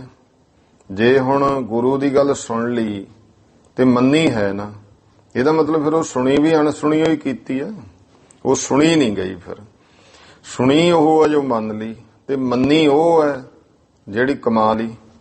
ਜੇ ਹੁਣ ਉਹ ਜਿਵੇਂ ਅੱਗੇ ਹੁੰਦਾ ਸੀ ਕਹਾਵਤ ਜੀ, ਪੰਚਾਂ ਦਾ ਕਿਹਾ ਸਿਰ ਮੱਥੇ ਪ੍ਰਣਾਲਾ ਉੱਥੇ ਦਾ ਉੱਥੇ, ਫਿਰ ਤਾਂ ਨਹੀਂ ਮੰਨੀ ਹੈ। ਕਿਸੇ ਨੇ ਕਹਿਤਾ ਲੈ ਵੀ ਆਹ ਕੰਮ ਤੂੰ ਇਉਂ ਕਰਨਾ, ਕਹਿੰਦੇ ਸਿਰ ਮੱਥੇ ਇਉਂ ਹੀ ਕਰੂੰ, ਕੀਤਾ ਹੈ ਨਹੀਂ, ਫਿਰ ਨਹੀਂ ਉਹ ਗੱਲਬਾਤ ਬਣਦੀ। ਤੇ ਜਿਹੜੇ ਕੋਈ ਇਉਂ ਹੁੰਦੇ ਆ ਉਹ ਜਿਵੇਂ ਇੱਕੋ ਸੰਤ ਇਸ ਤਰ੍ਹਾਂ ਫਿਰ ਹਾਸ ਰਸ ਵਿੱਚ ਸਮਝਾਉਂਦੇ ਵੀ ਜਿਹਨੇ ਮੰਨਣਾ ਹੀ ਨਹੀਂ ਨਾ, ਉਹਨੇ ਕਈ ਟੁੱਚਰਾਂ ਲੈਣੀਆਂ। ਕੋਈ ਬੰਦਾ ਫੌਜ 'ਚ ਭਰਤੀ ਹੋ ਗਿਆ ਤੇ ਹੁਣ ਫੌਜ ਦੇ ਵਿੱਚ ਅਨੁਸ਼ਾਸਨ ਹੈ, ਜਿਹੜੀ ਡਿਊਟੀ ਲਾਤੀ ਉਹ ਸੱਤ ਕਰਕੇ ਕਰਨੀ ਹੈ, ਸੱਤ ਵਚਨ ਦਾ ਅਧਿਕਾਰੀ। ਤੇ ਇਸ ਕਰਕੇ ਆਪਾਂ ਹੁਣ ਦੇਖਦੇ ਹਾਂ ਵੀ ਫੌਜ 'ਚੋਂ ਰਿਟਾਇਰਮੈਂਟ ਹੋ ਕੇ ਵੀ ਆ ਕੇ ਤੁਸੀਂ ਦੇਖ ਲਓ, ਜਿਹੜੀ ਡਿਊਟੀ ਲਾ ਦੋ ਉਹ ਉਵੇਂ ਉਨੀ ਕਰ ਦੇਣੀ ਉਹਨੇ, ਕਿਉਂਕਿ ਉਹ ਅਭਿਆਸ ਬਣਿਆ, ਜੀਵਨ ਘੜਿਆ ਜਾਂਦਾ ਹੈ। ਤੇ ਉਹ ਕੋਈ ਭਰਤੀ ਹੋ ਗਿਆ ਮਨ ਚਲਾ, ਤੇ ਗਾਹਾਂ ਜਾ ਕੇ ਉਹਨਾਂ ਨੇ ਡਿਊਟੀ ਜਦੋਂ ਸਿਖਾਉਣ ਲੱਗੇ ਵੀ ਲੈ ਭਾਈ ਚੱਕ ਫੜ ਰਫਲ, ਐਂ ਕਰ ਹੋ ਉੱਥੇ ਗੋਲੀ ਮਾਰ। ਹੁਣ ਕਹਿੰਦੇ ਇੱਧਰ ਨੂੰ ਮਾਰ, 2-4 ਚਲਾਈਆਂ, ਰਫਲ ਛੁੱਟਤੀ। ਮੈਂ ਨਹੀਂ ਚਲਾਉਂਦਾ। ਕਹਿੰਦਾ ਇਹ ਕੋਈ ਗੱਲ ਹੈ, ਐਵੇਂ ਗੋਲੀਆਂ ਫੂਕੀ ਜਾਓ, ਕਦੇ ਕਹਿੰਦੇ ਇੱਧਰ ਮਾਰੋ, ਦਾਏਂ ਮਾਰੋ, ਗਾਏਂ, ਇਹਦਾ ਕੀ ਮਤਲਬ, ਮੈਂ ਨਹੀਂ ਇਹ ਕਰਨਾ। ਤੇ ਉਹਨੂੰ ਕਹਿੰਦੇ ਵੀ ਚਲੋ ਜੇ ਵਿੱਚ ਗਾਇਆ ਵੀ ਕਾਹਨੂੰ ਕੱਢਣਾ, ਉਹਨਾਂ ਸਮਿਆਂ ਵਿੱਚ ਤਾਂ ਆਉਂਦਾ ਹੀ, ਹੁਣ ਤਾਂ ਮਾੜਾ ਜਿਹਾ ਜੇ ਕੋਈ ਆਖੇ ਨਾ ਲੱਗੇ ਕੱਢ ਕੇ ਬਾਹਰ ਤੋਰਨੇ ਜਾਂ ਭੱਜ ਘਰ ਨੂੰ। ਪਹਿਲੇ ਸਮਿਆਂ ਦੇ ਵਿੱਚ ਇਉਂ ਹੁੰਦਾ ਸੀ, ਛੇਤੀ ਫੌਜ ਚੋਂ ਕੱਢਦੇ ਨਹੀਂ ਸੀ ਹੁੰਦੇ, ਚੱਲ ਕੋਈ ਹੋਰ ਡਿਊਟੀ ਕਰ ਲਾ। ਕਹਿੰਦੇ ਜੀ ਫਿਰ ਐਂ ਕਰੋ ਵੀ ਹੋਰ ਕੀ ਕਰੇਗਾ ਤੂੰ, ਨਹੀਂ ਵੀ ਕੋਈ ਹੋਰ ਮੈਥੋਂ ਤਾਂ ਸੌਖੀ ਉਹੀ ਜਿਹੀ ਡਿਊਟੀ ਕਰਾਓ ਸਹੀ। ਲੰਗਰ ਚਲਾਤਾ ਲਾਂਗਰੀ, ਉੱਥੇ ਕਹੇ ਚੱਲ ਕਰ ਹੁਣ ਫੌਜ ਦਾ ਕੰਮ ਕਿਤੇ ਥੋੜਾ ਲੰਗਰ ਪਾਣੀ ਦਾ। ਤੇ ਉੱਥੇ ਮਟਰ ਲਿਆ ਕੇ ਰੱਖਤੇ, ਕਹਿੰਦੇ ਜੀ ਆਹ ਕੱਢਣੇ ਆ, ਇਉਂ ਕਰ ਇਹਨਾਂ ਨੂੰ ਕੱਢ। ਉਹ ਬੈਠਾ ਰਿਹਾ, ਉਹ ਵੀ ਮਟਰ ਕੱਢੇ ਨਹੀਂ, ਦੱਸ। ਕਹਿੰਦਾ ਜੀ ਦੱਸੋ ਸਹੀ ਕੱਢਣੇ ਕਿਵੇਂ ਆ। ਕਹਿੰਦੇ ਐਂ ਕਰ, ਜਿਹੜੇ ਵੱਡੇ ਇੱਕ ਪਾਸੇ, ਛੋਟੇ ਇੱਕ ਪਾਸੇ ਕੱਢ ਦੀ। ਤੇ ਉਹ ਫੇਰ ਬੈਠਾ, ਕੁਝ ਸਮੇਂ ਬਾਅਦ ਫੇਰ ਅਫਸਰ ਆ ਗਿਆ, ਤੂੰ ਕੋਈ ਕੀਤਾ ਨਹੀਂ ਉਵੇਂ ਬੈਠਾ। ਉਹ ਕਹਿੰਦਾ ਜੀ ਪਹਿਲਾਂ ਤੁਸੀਂ ਇਹ ਦੱਸ ਗਏ ਵੱਡੇ ਇੱਕ ਪਾਸੇ, ਛੋਟੇ ਜਿਹੜੇ ਵਿਚਾਲੇ ਵਾਲੇ ਉਹ ਨਹੀਂ ਦੱਸੇ ਕਿੱਥੇ ਕੱਢਣੇ। ਤੇ ਜਿਹਨੇ ਕੰਮ ਹੀ ਨਹੀਂ ਕਰਨਾ ਕੋਈ, ਉਹਨੇ ਵਿੱਚੋਂ ਕੋਈ ਨਾ ਕੋਈ ਕਰੀ ਜਾਣੀ ਹੈ ਗੱਲ। ਇਸ ਤਰ੍ਹਾਂ ਜਿਹੜਾ ਹੈ ਨਾ, ਜਦੋਂ ਕਮਾਉਣਾ ਨਹੀਂ, ਭਾਵ ਕੀ ਹੈ ਵੀ ਉਹਨੂੰ ਕਹਿੰਦਾ ਮੈਂ ਬਚਨ ਮੰਨ ਲਿਆ। ਮੰਨਿਆ ਤਾਂ ਅਸਲ ਵਿੱਚ ਉਹ ਜਿਹਨੂੰ ਜੀਵਨ 'ਚ ਕਮਾ ਲਿਆ, ਜੇ ਉਹਨੂੰ ਕਮਾਇਆ ਹੈ ਨਹੀਂ ਤੇ ਮੰਨਿਆ ਵੀ ਨਹੀਂ ਹੈ। ਇਹ ਜਦੋਂ ਆਪਾਂ ਜਪਜੀ ਸਾਹਿਬ ਦੀ ਬਾਣੀ ਪੜ੍ਹਦੇ ਹਾਂ ਤਾਂ ਐਸਾ ਮਹੱਤਵ ਕਿ ਅੱਗੇ 4 ਪੌੜੀਆਂ ਸੁਣਨ ਦੀਆਂ। ਸੁਣੇ ਦਾ ਮਹੱਤਵ ਕੀ ਹੈ, ਸੁਣਨ ਵਾਲੇ ਦੀ ਅਵਸਥਾ ਕੈਸੀ ਹੋ ਜਾਂਦੀ ਹੈ, ਸੁਣਾਂਗੇ ਪ੍ਰਾਪਤੀ ਕੀ ਹੁੰਦੀ ਹੈ। ਸੁਣਿਆ ਦੁਖ ਪਾਪ ਕਾ ਨਾਸ। ਇਹ ਫਿਰ 4 ਪੌੜੀਆਂ ਵਿੱਚ ਸ਼ਰਵਣ ਮਹਾਤਮ 4 ਮਝਾਰੀ, ਪੁਨ ਮੰਨਨ ਭਾਖਿਓ ਵਿੱਚ ਚਾਰੀ। ਫਿਰ ਮੰਨਣ ਦੀ ਹੈ ਕਿ ਮੰਨਿਆ ਜਿਹੜਾ ਜਿਹਨੇ ਮੰਨ ਲਈ ਨਾ, ਇਹ ਯਾਦ ਰੱਖਣਾ, ਇਹ ਜਿਹਨੇ ਕਮਾ ਲਿਆ ਉਹਨੇ ਸੁਣਿਆ, ਉਹਨੇ ਮੰਨਿਆ। ਉਹਨਾਂ ਦੀ ਅਵਸਥਾ ਇਹਦੇ ਵਿੱਚ ਜ਼ਿਕਰ ਹੈ।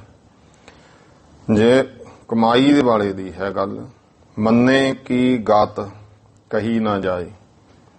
ਤੇ ਇਹ 4 ਪੌੜੀਆਂ ਅੱਗੇ ਮੰਨਣ ਦੀ ਜਿਹੜੀ ਮਹੱਤਵ ਵਿਆਖਿਆ ਭਾਵ ਆ, ਉਹ 4 ਪੌੜੀਆਂ ਵਿੱਚ ਕਿਹਾ ਹੈ। ਨਿਧ ਆਸਨ ਪੰਚੇ ਪਰਵਾਨ।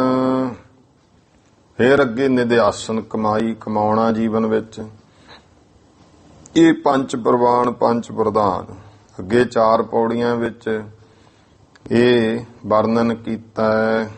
ਇਸ ਮਹਿ ਨੀਕੇ ਕੀਨ ਬਖਾਨ। ਨੀਕਾ ਨਾਮ ਹੁੰਦਾ ਚੰਗੇ ਦਾ। ਇਹਦੇ ਵਿੱਚ ਭਾਈ ਜੋ 4 ਪੌੜੀਆਂ ਵਿੱਚ ਨਿਧਿਆਸਣ ਦਾ ਚੰਗੀ ਤਰ੍ਹਾਂ ਬਖਿਆਨ ਕੀਤਾ ਹੈ। ਤੂੰ ਸਦਾ ਸਲਾਮਤ ਨਿਰੰਕਾਰ, ਕਿ ਤੂੰ ਸਦਾ ਸਲਾਮਤ ਨਿਰੰਕਾਰ ਹੈ। ਜਦੋਂ ਗੁਰਮੁਖੋ ਕਮਾ ਲਿਆ ਫਿਰ ਬ੍ਰਹਮ ਸਾਖਿਆਤ ਹੋ ਜਾਂਦਾ ਹੈ ਨਾ। ਜਦੋਂ ਸਾਖਿਆਤ ਹੋ ਗਿਆ, ਸਾਹਮਣੇ ਬੈਠਾ ਹੈ, ਉਸ ਸਾਖਿਆਤ ਨੂੰ ਕਹੇ ਜਾਊ ਤੂੰ। ਜਿਹੜਾ ਤੂੰ ਸ਼ਬਦ ਹੈ ਬਹੁਤ ਪਵਿੱਤਰ ਸ਼ਬਦ ਹੈ। ਜਿਹੜਾ ਤੁਸੀਂ ਹੈ ਨਾ, ਤੁਸੀਂ ਉਪਰੇਪਣ ਦਾ ਹੋਊਗਾ। ਜੇ ਆਪਾਂ ਕਹਾਂ ਆਓ ਜੀ ਤੁਸੀਂ ਕਿੱਥੋਂ ਆਏ, ਤੁਸੀਂ, ਇਹ ਉਪਰਾਪਨ ਹੈ। ਜੇ ਹੁਣ ਸਿੱਧਾ ਪ੍ਰੇਮ ਦਾ ਸ਼ਬਦ, ਹਾਂ ਵੀ ਕੀ ਕਰਦਾ ਤੂੰ, ਤੂੰ ਸ਼ਬਦ ਬਹੁਤ ਪਵਿੱਤਰ ਸ਼ਬਦ ਹੈ। ਅੱਜ ਕੱਲ ਕਿਸੇ ਨੂੰ ਤੂੰ ਕਹੋ, ਕਹਿੰਦਾ ਮੈਨੂੰ ਮੇਰੀ ਬੇਇੱਜ਼ਤੀ ਕੀਤੀ ਇਹਨੂੰ। ਤੁਸੀਂ ਕਹੋ, ਤੁਸੀਂ ਦੇ ਵਿੱਚ ਉਪਰਾਪਨ ਹੈ, ਤੂੰ ਦੇ ਵਿੱਚ ਆਪਣਾਪਨ ਹੈ। ਇਹ ਸਾਖਿਆਤ ਹੈ, ਸਾਹਮਣੇ। ਜਦੋਂ ਕੋਈ ਵੀ ਵਿਅਕਤੀ ਸਾਹਮਣੇ ਬੈਠਾ ਹੋਊ, ਉਹਨੂੰ ਆਪਾਂ ਸੰਬੋਧਨ ਕਰਾਂਗੇ ਤਾਂ ਉਹਨੂੰ ਸਾਹਮਣੇ ਕਿ ਤੂੰ ਐਂ ਕਰਦਾ, ਤੂੰ ਆਹ ਕਰ। ਇਸ ਤਰ੍ਹਾਂ ਜਿਹੜਾ ਦੇਖੋ, ਤੂੰ ਸਦਾ ਸਲਾਮਤ ਨਿਰੰਕਾਰ ਸਾਹਮਣੇ ਹੈ, ਤਾਂ ਹੀ ਉਹਨੂੰ ਕਹਿ ਰਹੇ ਸੀ ਬ੍ਰਹਮ ਸਾਖਿਆਤ ਹੋਇਆ। ਜਦੋਂ ਕਮਾਈ ਕੀਤੀ ਜਾਊਗੀ ਫਿਰ ਬ੍ਰਹਮ ਸਾਖਿਆਤ ਹੁੰਦਾ ਹੈ। ਸਾਖਿਆਤ ਦਾ ਭਾਵ ਕੀ ਹੁੰਦਾ ਹੈ? ਪ੍ਰਤੱਖ ਪ੍ਰਗਟ। ਤੂੰ ਸਦਾ ਸਲਾਮਤ ਨਿਰੰਕਾਰ, ਕਿ ਤੂੰ ਹਮੇਸ਼ਾ ਲਈ ਸਦਾ ਸਲਾਮਤ ਹੈ, ਕਾਇਮ ਦੈਮ ਨਿਰਾਕਾਰ ਸਰੂਪ। ਇਹ ਜੋ ਪੌੜੀਆਂ ਹਨ, ਸਾਖਿਆਤ ਪਰ ਇਹੋ ਤੁਕ ਚਾਰ, ਇਹ ਸਾਖਿਆਤ ਦੀਆਂ ਪ੍ਰਗਟਤਾ ਦੀਆਂ ਪ੍ਰਤੱਖ ਚਾਰ ਭਾਈ ਤੁਕਾਂ ਹਨ। 30:8 ਪੌੜੀ ਲਿਖਵਾਈ, ਇਸ ਤਰ੍ਹਾਂ 30 ਤੇ 8 38 ਪੌੜੀਆਂ ਲਿਖਵਾਈਆਂ ਹਨ। ਅੰਤ ਸ਼ਲੋਕ ਰੁਚਰ ਮਿਲਵਾਈ, ਤੇ ਅੰਤ ਦੇ ਵਿੱਚ ਭਾਈ ਸੋਹਣਾ ਸੁੰਦਰ ਸ਼ਲੋਕ ਮਿਲਾ ਕਰਕੇ ਲਿਖਿਆ। ਕਈ ਇਸ ਤਰ੍ਹਾਂ ਦੇ ਵਿੱਚ ਝਗੜਾ ਵੀ, ਜਿਹੜਾ ਆਦ ਸੱਚ ਜੁਗਾ ਇਹਨੂੰ ਸ਼ਲੋਕ ਕਹਿੰਦੇ ਆ ਕਿ ਜੀ ਇਹ ਜਪਜੀ ਸਾਹਿਬ ਦਾ ਸ਼ਲੋਕ ਹੈ। ਇੱਥੇ ਕੋਈ ਵੀ ਇਸ ਤਰ੍ਹਾਂ ਲਿਖੋ, ਪਰ ਨਾਲ ਕਿਉਂ ਕਹਿੰਦੇ ਨੇ? ਸੋਹਣੀ ਸਾਹਿਬ ਦੇ ਵਿੱਚ ਆਉਂਦਾ ਨਾ, ਆਦ ਸੱਚ ਜੁਗਾਦ ਸੱਚ ਹੈ, ਭੇ ਸੱਚ ਨਾਨਕ ਹੋਸੀ ਭੇ ਸੱਚ। ਇਹ ਉੱਥੇ ਮਹਾਰਾਜ ਨੇ ਸ਼ਲੋਕ ਕਿਹਾ, ਇਸ ਕਰਕੇ ਸ਼ਲੋਕ ਹੈ। ਗੁਰੂ ਮਹਾਰਾਜ ਨੇ ਇਸੇ ਪਾਵਨ ਪੰਕਤੀਆਂ ਨੂੰ ਸ਼ਲੋਕ ਰੂਪ ਵਿੱਚ ਪੰਜਵੇਂ ਪਾਤਸ਼ਾਹ ਨੇ ਉਚਾਰਿਆ, ਤਾਂ ਉੱਥੇ ਫਿਰ ਫਰਕ ਪਾਇਆ, ਭੀ ਦੀ ਜਗ੍ਹਾ ਤੇ ਭੇ ਹੈ। ਇਹ ਸ਼ਲੋਕ ਬਣਾਇਆ ਮਹਾਰਾਜ ਨੇ। ਇਹ ਜਿਹੜਾ ਹੈ ਇਹ ਮੂਲ ਮੰਤਰ ਰੂਪ ਆ ਗਿਆ। ਪਹਿਲੀ ਪੌੜੀ ਆਪਾਂ ਦੇਖਦੇ ਹਾਂ, ਇੱਕ ਅੰਕ ਜਿਹੜਾ ਹੈ ਉਹ ਸੋਚੈ ਸੋਚ ਨਾ ਹੋਵੇ ਜੇ ਸੋਚੀ ਲੱਖ ਵਾਰ। ਇਸ ਪੌੜੀ ਦੇ ਅੰਤ ਵਿੱਚ ਇੱਕ ਲਿਖਿਆ। ਜਪਜੀ ਸਾਹਿਬ ਦੀ ਜਿਹੜੀ ਪਹਿਲੀ ਪੌੜੀ ਹੈ ਉਹ ਇਹ ਹੈ, ਕਿਵ ਸਚਿਆਰਾ ਹੋਈ ਹੈ, ਕਿਵ ਕੂੜੈ ਟੁੱਟੈ ਪਾਲ, ਹੁਕਮ ਰਜਾਈ ਚੱਲਣਾ ਨਾਨਕ ਲਿਖਿਆ ਨਾਲ। ਇਹ ਜਿਹੜਾ ਸ਼ਲੋਕ ਹੈ ਉਹ ਹੈ ਪਵਨ ਗੁਰੂ ਪਾਣੀ ਪਿਤਾ। ਫਿਰ ਤੁਸੀਂ ਜਪਜੀ ਸਾਹਿਬ ਚਾਹੇ ਪ੍ਰਾਤਨ ਬੀੜਾਂ ਗੁਰੂ ਗ੍ਰੰਥ ਸਾਹਿਬ ਦੇ ਦਰਸ਼ਨ ਕਰ ਲਓ, ਹੁਣ ਪੋਥੀਆਂ ਗੁੱਡ ਕੇ ਜਿੰਨੇ ਵੀ ਹੈ ਉਹਨਾਂ ਦੇ ਵਿੱਚ ਪਵਨ ਗੁਰੂ ਪਾਣੀ ਪਿਤਾ, ਜਿੱਥੇ ਕੇਤੀ ਛੁੱਟੀ ਨਾਲ ਆ ਗਿਆ ਉੱਥੇ ਇੱਕ ਅੰਕ ਕੱਢ ਲਾਇਆ। 38 ਤੋਂ ਬਾਅਦ 39 ਤਾਂ ਨਹੀਂ ਲਿਖਿਆ ਮਹਾਰਾਜ ਨੇ, ਇੱਕ ਲਿਖਿਆ, ਇੱਕ ਅੰਕ। ਇਹਦਾ ਭਾਵ ਕਿ ਇਹ ਸ਼ਲੋਕ ਪਹਿਲਾ ਹੀ ਸ਼ਲੋਕ ਫਿਰ ਉਹ ਹੈ। ਜੇ ਦੂਜਾ ਸ਼ਲੋਕ ਹੁੰਦਾ ਹੈ, ਪਹਿਲਾ ਆਦ ਸੱਚ ਜੁਗਾ ਸੱਚ ਨੂੰ ਜਿਹੜੇ ਅੱਜ ਕੱਲ ਵਿਦਵਤਾ ਘੋਟਦੇ ਆ ਵੀ ਸ਼ਲੋਕ ਹੈ, ਤਾਂ ਜੇ ਉਹ ਉੱਥੇ ਇੱਕ ਅੰਕ ਲੱਗਿਆ, ਫਿਰ ਪਵਨ ਗੁਰੂ ਪਾਣੀ ਪਿਤਾ ਵਾਲੇ ਸ਼ਲੋਕ ਦੇ ਪਿੱਛੇ ਮਹਾਰਾਜ ਨੇ 2 ਲਿਖਣਾ ਸੀ। ਇਹ ਫਿਰ ਦੂਜਾ ਸ਼ਲੋਕ ਤਾਂ ਫੇਰ ਹੀ ਬਣਦਾ। ਇੱਥੇ ਹੁਣ ਇੱਕ ਲਿਖਿਆ ਦਾ ਭਾਵ ਕੀ ਹੈ ਕਿ ਸ਼ਲੋਕ ਇਹ ਹੈ ਪਹਿਲਾ, ਹੁਣ ਜਿਹੜਾ ਜਪਜੀ ਸਾਹਿਬ ਦੇ ਸਮਾਪਤੀ ਤੇ ਮਹਾਰਾਜ ਨੇ ਪਵਨ ਗੁਰੂ ਵਾਲਾ ਸ਼ਲੋਕ ਜਿਹੜਾ ਹੈ ਉਹ ਲਿਖਿਆ ਉਚਾਰਿਆ, ਤਾਂ ਉਹਦੇ ਪਿੱਛੇ ਇੱਕ ਅੰਕ ਲਾਇਆ ਹੈ। ਸਾਖਿਆਤ ਪਰ ਇਹ ਤੁਕ 4 30:8 ਪੌੜੀ ਲਿਖਵਾਈ, ਅੰਤ ਸ਼ਲੋਕ ਰੁਚਰ ਮਿਲਵਾਈ। ਅੰਤ ਨੂੰ ਜੋ ਸੋਹਣਾ ਸੁੰਦਰ ਸ਼ਲੋਕ ਮਿਲਾ ਕਰਕੇ ਲਿਖਿਆ ਹੈ। ਕਹਿ ਲਗ ਕਹੋ ਮਹਾਤਮ ਬਾਣੀ, ਸੰਤ ਰੇਣ ਜੀ ਕਹਿਣ ਲੱਗੇ ਕਿ ਹੇ ਬਾਬਾ ਪ੍ਰੇਮ ਸਿੰਘ ਬੇਦੀ ਹੈ ਸਰੋਤਿਓ, ਵੀ ਇਸ ਬਾਣੀ ਦਾ ਜਿਹੜਾ ਮਹੱਤਵ ਹੈ ਉਹ ਕਿੱਥੇ ਕੁ ਤੱਕ ਕਹੀਏ, ਕੋਈ ਸੀਮਤ ਥੋੜੋ ਹੈ। ਇਹ ਆ ਮਹੱਤਵ ਹੈ ਜੀ ਇਹਦਾ ਦੱਸਤਾ। ਇਹਦਾ ਕਿੰਨਾ ਮਹੱਤਵ ਹੈ ਉਹਨੂੰ ਕੋਈ ਸ਼ਬਦਾਂ 'ਚ ਬਿਆਨ ਨਹੀਂ ਕਰ ਸਕਦਾ। ਜੋ ਸਭ ਕੀ ਸਿਰ ਮੌਰ ਬਖਾਣੀ, ਜੋ ਇਹ ਜਪਜੀ ਬਾਣੀ ਜਿਹੜੀ ਹੈ ਸਾਰਿਆਂ ਤੋਂ ਸਿਰਮੌਰ ਬਖਿਆਨ ਕੀਤੀ ਹੈ। ਇੱਕ ਸਤਪੁਰਸ਼ਾਂ ਗੁਰਮੁਖਾਂ ਦਾ ਇਹ ਸੀ, ਕਹਿੰਦੇ ਵੀ ਜਿਹੜਾ ਮੂਲ ਮੰਤਰ ਹੈ ਉਸੇ ਦੀ ਵਿਆਖਿਆ ਰੂਪ ਹੈ ਸਾਰੀ ਬਾਣੀ ਜਿਹੜੀ ਜਪਜੀ ਸਾਹਿਬ। ਤੇ ਜਪਜੀ ਸਾਹਿਬ ਦੀ ਅੱਗੇ ਸਾਰੀ ਵਿਆਖਿਆ ਰੂਪ ਕਿਵੇਂ ਕਿਵੇਂ ਕਮਾਈ ਕਮਾਉਣਾ ਸਭ ਕੁਝ ਸ੍ਰੀ ਗੁਰੂ ਗ੍ਰੰਥ ਸਾਹਿਬ ਮਹਾਰਾਜ ਦੀ ਸਮੁੱਚੀ ਬਾਣੀ ਹੈ। ਤੋ ਇਹ ਜਿਹੜਾ ਹੈ ਇਹ ਸਾਰਿਆਂ ਤੋਂ ਜੋ ਸਭ ਕੀ ਸਰਮੌਰ ਬਾਣੀ ਦਾ, ਇਸ ਜਪਜੀ ਦਾ ਮਹੱਤਵ ਕਿਤਨਾ ਕੁ ਕਹੀਏ। ਜੋ ਸਭ ਕੀ ਸਿਰਮੌਰ ਬਖਾਣੀ, ਜੋ ਸਭ ਦੀ ਸਿਰਮੌਰ ਬਾਣੀ ਬਖਿਆਨ ਕੀਤੀ ਹੈ। ਅਪਰ ਨਾ ਜਗ ਮਹਿ ਇਸ ਸਮ ਕੋਈ, ਇਸ ਬਾਣੀ ਦੇ ਬਰਾਬਰ ਹੋਰ ਕੋਈ ਭਾਈ ਬਹੁਤ ਹੋਏ ਪਹਿਲਾਂ ਪਿੱਛੋਂ ਵੀ ਹੋਣਗੇ, ਪਰ ਇਹ ਗੁਰਬਾਣੀ ਦੇ ਬਰਾਬਰ ਹੋਰ ਕੋਈ ਨਹੀਂ ਹੈ। ਅਰ ਸੁਖੇਨ ਹੀ ਪ੍ਰਾਪਤ ਹੋਈ। ਫਿਰ ਦੇਖੋ ਇਹ ਪਾਵਨ ਬਾਣੀ ਸੁਖੇਨ ਆਪਾਂ ਨੂੰ ਪ੍ਰਾਪਤ ਹੋਗੀ। ਮਹਾਰਾਜ ਨੇ ਭਲੇ ਵਾਸਤੇ ਆਪਾਂ ਨੂੰ ਬਾਣੀ ਉਚਾਰ ਕੇ ਸੌਖਿਆਂ ਬਖਸ਼ਿਸ਼ ਕਰ ਦਿੱਤੀ। ਕੋਈ ਮੰਗਿਆ ਤਾਂ ਨਹੀਂ ਕਿ ਸਿੱਖੋ ਮੈਨੂੰ ਇੰਨਾ ਧਨ ਦਿਓ ਭਾਈ ਜਾਂ ਕੁਛ ਕਰੋ। ਮਹਾਰਾਜ ਨੇ ਦੇਖੋ ਕਿੱਡੀ ਕਿਰਪਾ ਕੀਤੀ ਹੈ। ਪੁਨ ਰਹਿ ਰਾਸ ਸੋਹਿਲਾ ਲੇਖਾ। ਫਿਰ ਰਹਿ ਰਾਸ ਦੇ ਸ਼ਬਦ ਤੇ ਪਾਵਨ ਭਾਈ ਸੋਹਿਲਾ ਸਾਹਿਬ ਦੀ ਬਾਣੀ 5 ਸ਼ਬਦੋ ਪਹਿਲਾ 9 ਸ਼ਬਦ ਸੋਹਿਲਾ ਰਹਿ ਰਾਸ ਦੇ ਤੇ ਫਿਰ 5 ਸ਼ਬਦ ਜਿਹੜੇ ਹਨ ਸੋਹਿਲਾ ਬਾਣੀ ਦੇ ਲਿਖਾਏ ਹਨ। ਨਿਤ ਨੇਮ ਸਿੱਖਨ ਕੋ ਪਿਖਾ। ਜੋ ਕਿ ਸਿੱਖਾਂ ਦਾ ਨਿਤਨੇਮ ਵਿੱਚ ਬਾਣੀ ਵੇਖੀ ਜਾਂਦੀ ਹੈ। ਪ੍ਰਥਮ ਰਾਗ ਸ੍ਰੀ ਰਾਗ ਲਿਖਾਵਾ। ਤੋ ਸਭ ਤੋਂ ਫਿਰ ਪਹਿਲਾ ਰਾਗ ਜਦੋਂ ਉਦੋਂ ਅੱਗੇ ਰਾਗਾਂ ਦੇ ਵਿੱਚ ਬਾਣੀ ਸ਼ੁਰੂ ਹੋ ਗਈ, ਸਭ ਤੋਂ ਪਹਿਲਾ ਰਾਗ ਸ੍ਰੀ ਰਾਗ ਲਿਖਾਇਆ ਹੈ। ਘਰ ਅਨੇਕ ਮਹਿ ਜਾਹੇ ਸੋ ਗਾਵਾ।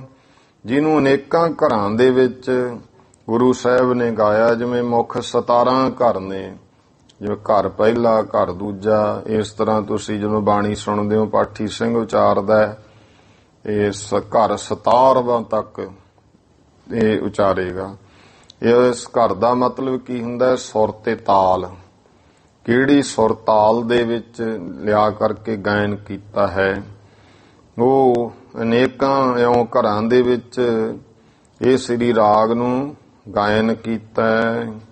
ਕਰਮ ਅਨੁਸਾਰ ਵੇਦ ਗੁਰ ਬਾਣੀ ਤੇ ਕਰਮ ਅਨੁਸਾਰ ਭਾਈ। ਫਿਰ ਲਗਾਤਾਰ ਕਰਮ, ਪਹਿਲਾਂ ਤਰਤੀਬ ਕਰਮ ਦਾ ਭਾਵ ਹੈ ਤਰਤੀਬ ਦੇ ਨਾਲ ਇਹ ਜੋ ਭਾਈ ਵੇਦ ਗੁਰਬਾਣੀ ਸਭ ਨਾਦ ਵੇਦ ਗਿਆਨ ਸਰੂਪ ਗੁਰਬਾਣੀ ਹੈ। ਲਿਖਵਾਈ ਨਿਜ ਗਿਰਾ ਮਹਾਨੀ। ਜੋ ਫਿਰ ਇਉਂ ਆਪ ਮਹਾਰਾਜ ਨੇ ਇਹ ਮਹਾਨ ਬਾਣੀ ਲਿਖਵਾਉਣਾ ਕੀਤੀ। ਇਤਨੇ ਮਹਿ ਸਭ ਭਗਤ ਸਰੂਪਾ। ਇਹ ਭਾਈ ਗੁਰਦਾਸ ਜੀ ਨੇ ਕਿਹਾ ਜਦੋਂ ਭਗਤ ਬਾਣੀ, ਮਹਾਰਾਜ ਕਹਿੰਦੇ ਹੁਣ ਭਗਤ ਕਬੀਰ ਸਾਹਿਬ ਦੀ ਲਿਖੋ ਬਾਣੀ। ਕਹਿੰਦੇ ਮਹਾਰਾਜ ਵੀ ਕਿਰਪਾ ਕਰੋ। ਭਾਈ ਗੁਰਦਾਸ ਜੀ ਕਹਿੰਦੇ ਦਰਸ਼ਨ ਹੀ ਕਰਵਾ ਦਿਓ ਉਹਨਾਂ ਦੇ। ਤਾਂ ਫਿਰ ਮਹਾਰਾਜ ਨੇ ਭਗਤਾਂ ਨੂੰ ਕਿ ਭਗਤ ਜੀਓ ਆਓ ਦਰਸ਼ਨ ਦਿਓ। ਸਾਡੇ ਗੁਰਸਿੱਖ ਬਾਣੀ ਲਿਖ ਰਹੇ ਹੈ ਭਾਈ ਗੁਰਦਾਸ ਇਹਨਾਂ ਨੂੰ ਪ੍ਰਤੱਖ। ਇਤਨੇ ਮਹਿ ਸਭ ਭਗਤ ਸਰੂਪਾ। ਤਾਂ ਇੰਨੇ ਨੂੰ ਫਿਰ ਜਿੰਨੇ ਭਗਤ ਹਨ ਉਹ ਸਾਰੇ ਹੀ 15 ਦੇ 15 ਸਰੂਪ ਧਾਰਿਆ ਹੈ। ਧਾਰ ਆਏ ਗੁਰਬੰਦ ਅਨੂਪਾ। ਤੇ ਉਹ ਸਰੂਪ ਧਾਰ ਕੇ ਆ ਕੇ ਗੁਰੂ ਅਰਜਨ ਦੇਵ ਪਾਤਸ਼ਾਹ ਨੂੰ ਅਨੂਪਮ ਸਰੂਪ ਹੈ ਸਤਿਗੁਰੂ ਨੂੰ ਵੰਦਨਾ ਕੀਤੀ। ਕਿਉਂਕਿ ਗੁਰੂ ਨਿਰਾਕਾਰ ਸਰੂਪ ਹੈ।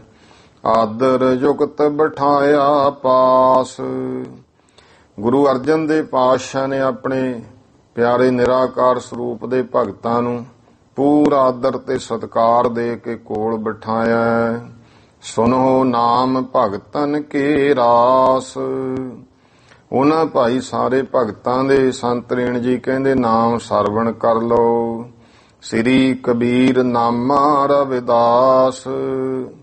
ਸ੍ਰੀ ਕਬੀਰ ਭਗਤ ਜੀ ਭਗਤ ਨਾਮ ਦੇ ਭਗਤ ਰਵਿਦਾਸ ਜੀ। ਜੈ ਦੇਵ ਤਰਲੋਚਨ ਭੀਖਮ ਰਾਸ। ਭਗਤ ਜੈ ਦੇਵ ਭਗਤ ਤਰਲੋਚਨ ਭਗਤ ਭੀਖਨ ਸਾਰੇ। ਸੈਨ ਫਰੀਦ ਪੀਪਾ ਧੰਨਾ। ਭਗਤ ਸੈਣ ਜੀ ਭਗਤ ਫਰੀਦ ਜੀ ਭਗਤ ਪੀਪਾ ਜੀ ਭਗਤ ਧੰਨਾ ਜੀ। ਬੇਣੀ ਔਰ ਰਾਮਾਨੰਦ ਸਧਨਾ। ਭਗਤ ਬੇਣੀ ਭਗਤ ਰਾਮਾਨੰਦ ਭਗਤ ਸਧਨਾ ਜੀ। ਸੂਰਦਾਸ ਪੁਨ ਪਰਮਾਨੰਦ। ਫਿਰ ਭਾਈ ਭਗਤ ਸੂਰਦਾਸ ਤੇ ਇਹਨਾਂ ਦਾ ਇਹ ਬ੍ਰਾਹਮਣ ਜਾਤੀ ਚੋਂ ਸਨ। 9 ਤਾਂ ਸੀ ਅਸਲ ਵਿੱਚ ਮਦਨ ਮੋਹਨ ਤੇ ਅੰਧੇ ਹੋ ਗਏ ਸਨ। ਉਹ ਕਿਵੇਂ ਹੋਏ ਸੀ, ਕਿਵੇਂ ਸਲਾਈਆਂ ਅੱਖਾਂ 'ਚ ਖੋਬਲੀਆਂ ਸੀ ਤੇ ਫਿਰ ਉਹ ਅੰਧੇ ਹੋਣ ਕਰਕੇ ਸੂਰਦਾਸ ਕਹਿਣਾ ਸ਼ੁਰੂ ਕਰ ਦਿੱਤਾ। ਇਉਂ ਭਗਤ ਸੂਰਦਾਸ ਜੀ ਫਿਰ ਭਗਤ ਪਰਮਾਨੰਦ ਜੀ ਹਨ। ਮੀਰਾ ਬਾਈ ਪਖ ਅਰ ਚੰਦ। ਕੁਝ ਗ੍ਰੰਥਾਂ ਵਿੱਚ ਮੀਰਾ ਬਾਈ ਦੇ ਵੀ ਜਿਹੜਾ ਇਸ ਤਰ੍ਹਾਂ ਸ਼ਬਦ ਮਿਲਦੇ, ਜਿਹੜੇ ਕਿ ਉਹ ਭਾਵੇਂ ਕਿ ਜਿਹੜਾ ਹੈ ਭਾਈ ਬੰਨੋ ਜੀ ਹੋਏ ਆ, ਬ੍ਰਹਮ ਗਿਆਨੀ ਪੁਰਸ਼ ਨੇ, ਤੇ ਉਹਨਾਂ ਨੇ ਅਸਲ ਵਿੱਚ ਭਾਵਨਾ ਨਾਲ ਹੀ, ਕੋਈ ਜਾਣ ਬੁੱਝ ਕੇ ਨਹੀਂ, ਉਹਨਾਂ ਨੂੰ ਇਉਂ ਹੋ ਗਿਆ ਬਾਅਦ ਵਿੱਚ ਜਦੋਂ ਸਾਰੀ ਤਿਆਰੀ ਕਰਵਾਉਣ ਵਾਸਤੇ ਭਾਈ ਬੰਨੋ ਜੀ ਦੀ ਡਿਊਟੀ ਲਾਈ ਸੀ, ਤੇ ਭਾਈ ਬੰਨੋ ਜੀ ਨੇ ਕੀ ਕੀਤਾ, ਇਸ ਸਰੂਪ ਵਿੱਚ ਨਹੀਂ ਲਿਖੇ, ਉਹਨਾਂ ਨੇ ਇੱਕ ਉਤਾਰਾ ਕਰ ਲਿਆ ਸੀ, ਤੇ ਉਤਾਰਾ ਕਰਕੇ ਜਲਦ ਬਣਾਉਣ ਦੀ ਜ਼ਿੰਮੇਵਾਰੀ ਭਾਈ ਬੰਨੋ ਦੀ ਜੀ ਸੀ। ਉਹ ਜੋ ਉਤਾਰਾ ਕੀਤਾ ਤੇ ਲਿਖਵਾ ਰਹੇ ਸਨ, ਉਹ ਕਿਤੇ ਉਹਨਾਂ ਕੋਲੇ ਵਿੱਚ ਕਿਸੇ ਕੋਲੇ ਲਿਖਣ ਵਾਲਿਆਂ ਜਿਨ੍ਹਾਂ ਤੋਂ ਨਾਲ ਲਿਖਵਾਇਆ ਮੀਰਾਬਾਈ ਦੇ ਕੋਈ ਸ਼ਬਦ ਸੀ, ਉਹ ਨਾਲ ਲਿਖਤੇ, ਤੇ ਫਿਰ ਮਹਾਰਾਜ ਨੇ ਉਸ ਬੀੜ ਨੂੰ ਪ੍ਰਵਾਨਗੀ ਨਹੀਂ ਦਿੱਤੀ। ਤੇ ਉਹ ਬੀੜ ਫਿਰ ਉਵੇਂ ਹੀ ਮਹਾਰਾਜ ਨੇ ਕਿਹਾ ਵੀ ਨਹੀਂ, ਇਹ ਪ੍ਰਕਾਸ਼ ਨਹੀਂ, ਭਾਵੇਂ ਉਹ ਇਤਿਹਾਸਕ ਹੈ। ਭਾਈ ਬੰਨੋ ਜੀ ਦਾ ਕੋਈ ਹਿਰਦੇ ਵਿੱਚ ਮਾੜੀ ਭਾਵਨਾ ਨਹੀਂ ਸੀ, ਆਪਦੇ ਬੰਨਿਓ ਤਾਂ ਭਾਵਨਾ ਨਾ ਕੀਤੀ, ਪਰ ਮਹਾਰਾਜ ਦੇ ਹੁਕਮ ਤੋਂ ਬਿਨਾਂ ਕੀਤੀ ਨਾ, ਇਸ ਕਰਕੇ ਉਹ ਫਿਰ ਪ੍ਰਵਾਨਗੀ ਨਹੀਂ ਮਿਲੀ ਹੈ।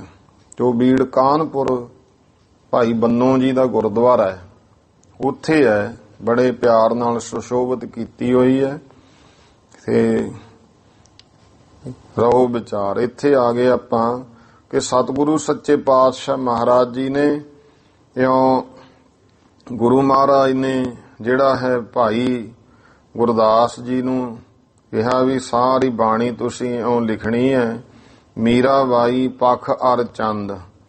ਤੇ ਉਹ ਸਮਾਂ ਸੀ, ਕਿਹੜਾ ਪੱਖ ਸੀ? ਚੰਦਰਮਾ ਦਾ। ਇਹ ਜੋਤਿਸ਼ ਦੇ ਮੁਤਾਬਕ ਸ਼ੁਕਲ ਪੱਖ ਕਹਿ ਦਿੰਦੇ ਆ। ਇਹ ਸਮਾਂ ਇੱਕ ਭਾਵ ਦੱਸਿਆ, ਚੰਦਰਮਾ ਪੱਖ ਹੈ। ਹੋਤੇ ਗ੍ਰੰਥ ਤਿਨ ਕੇ ਗੁਰ ਪਾਸ।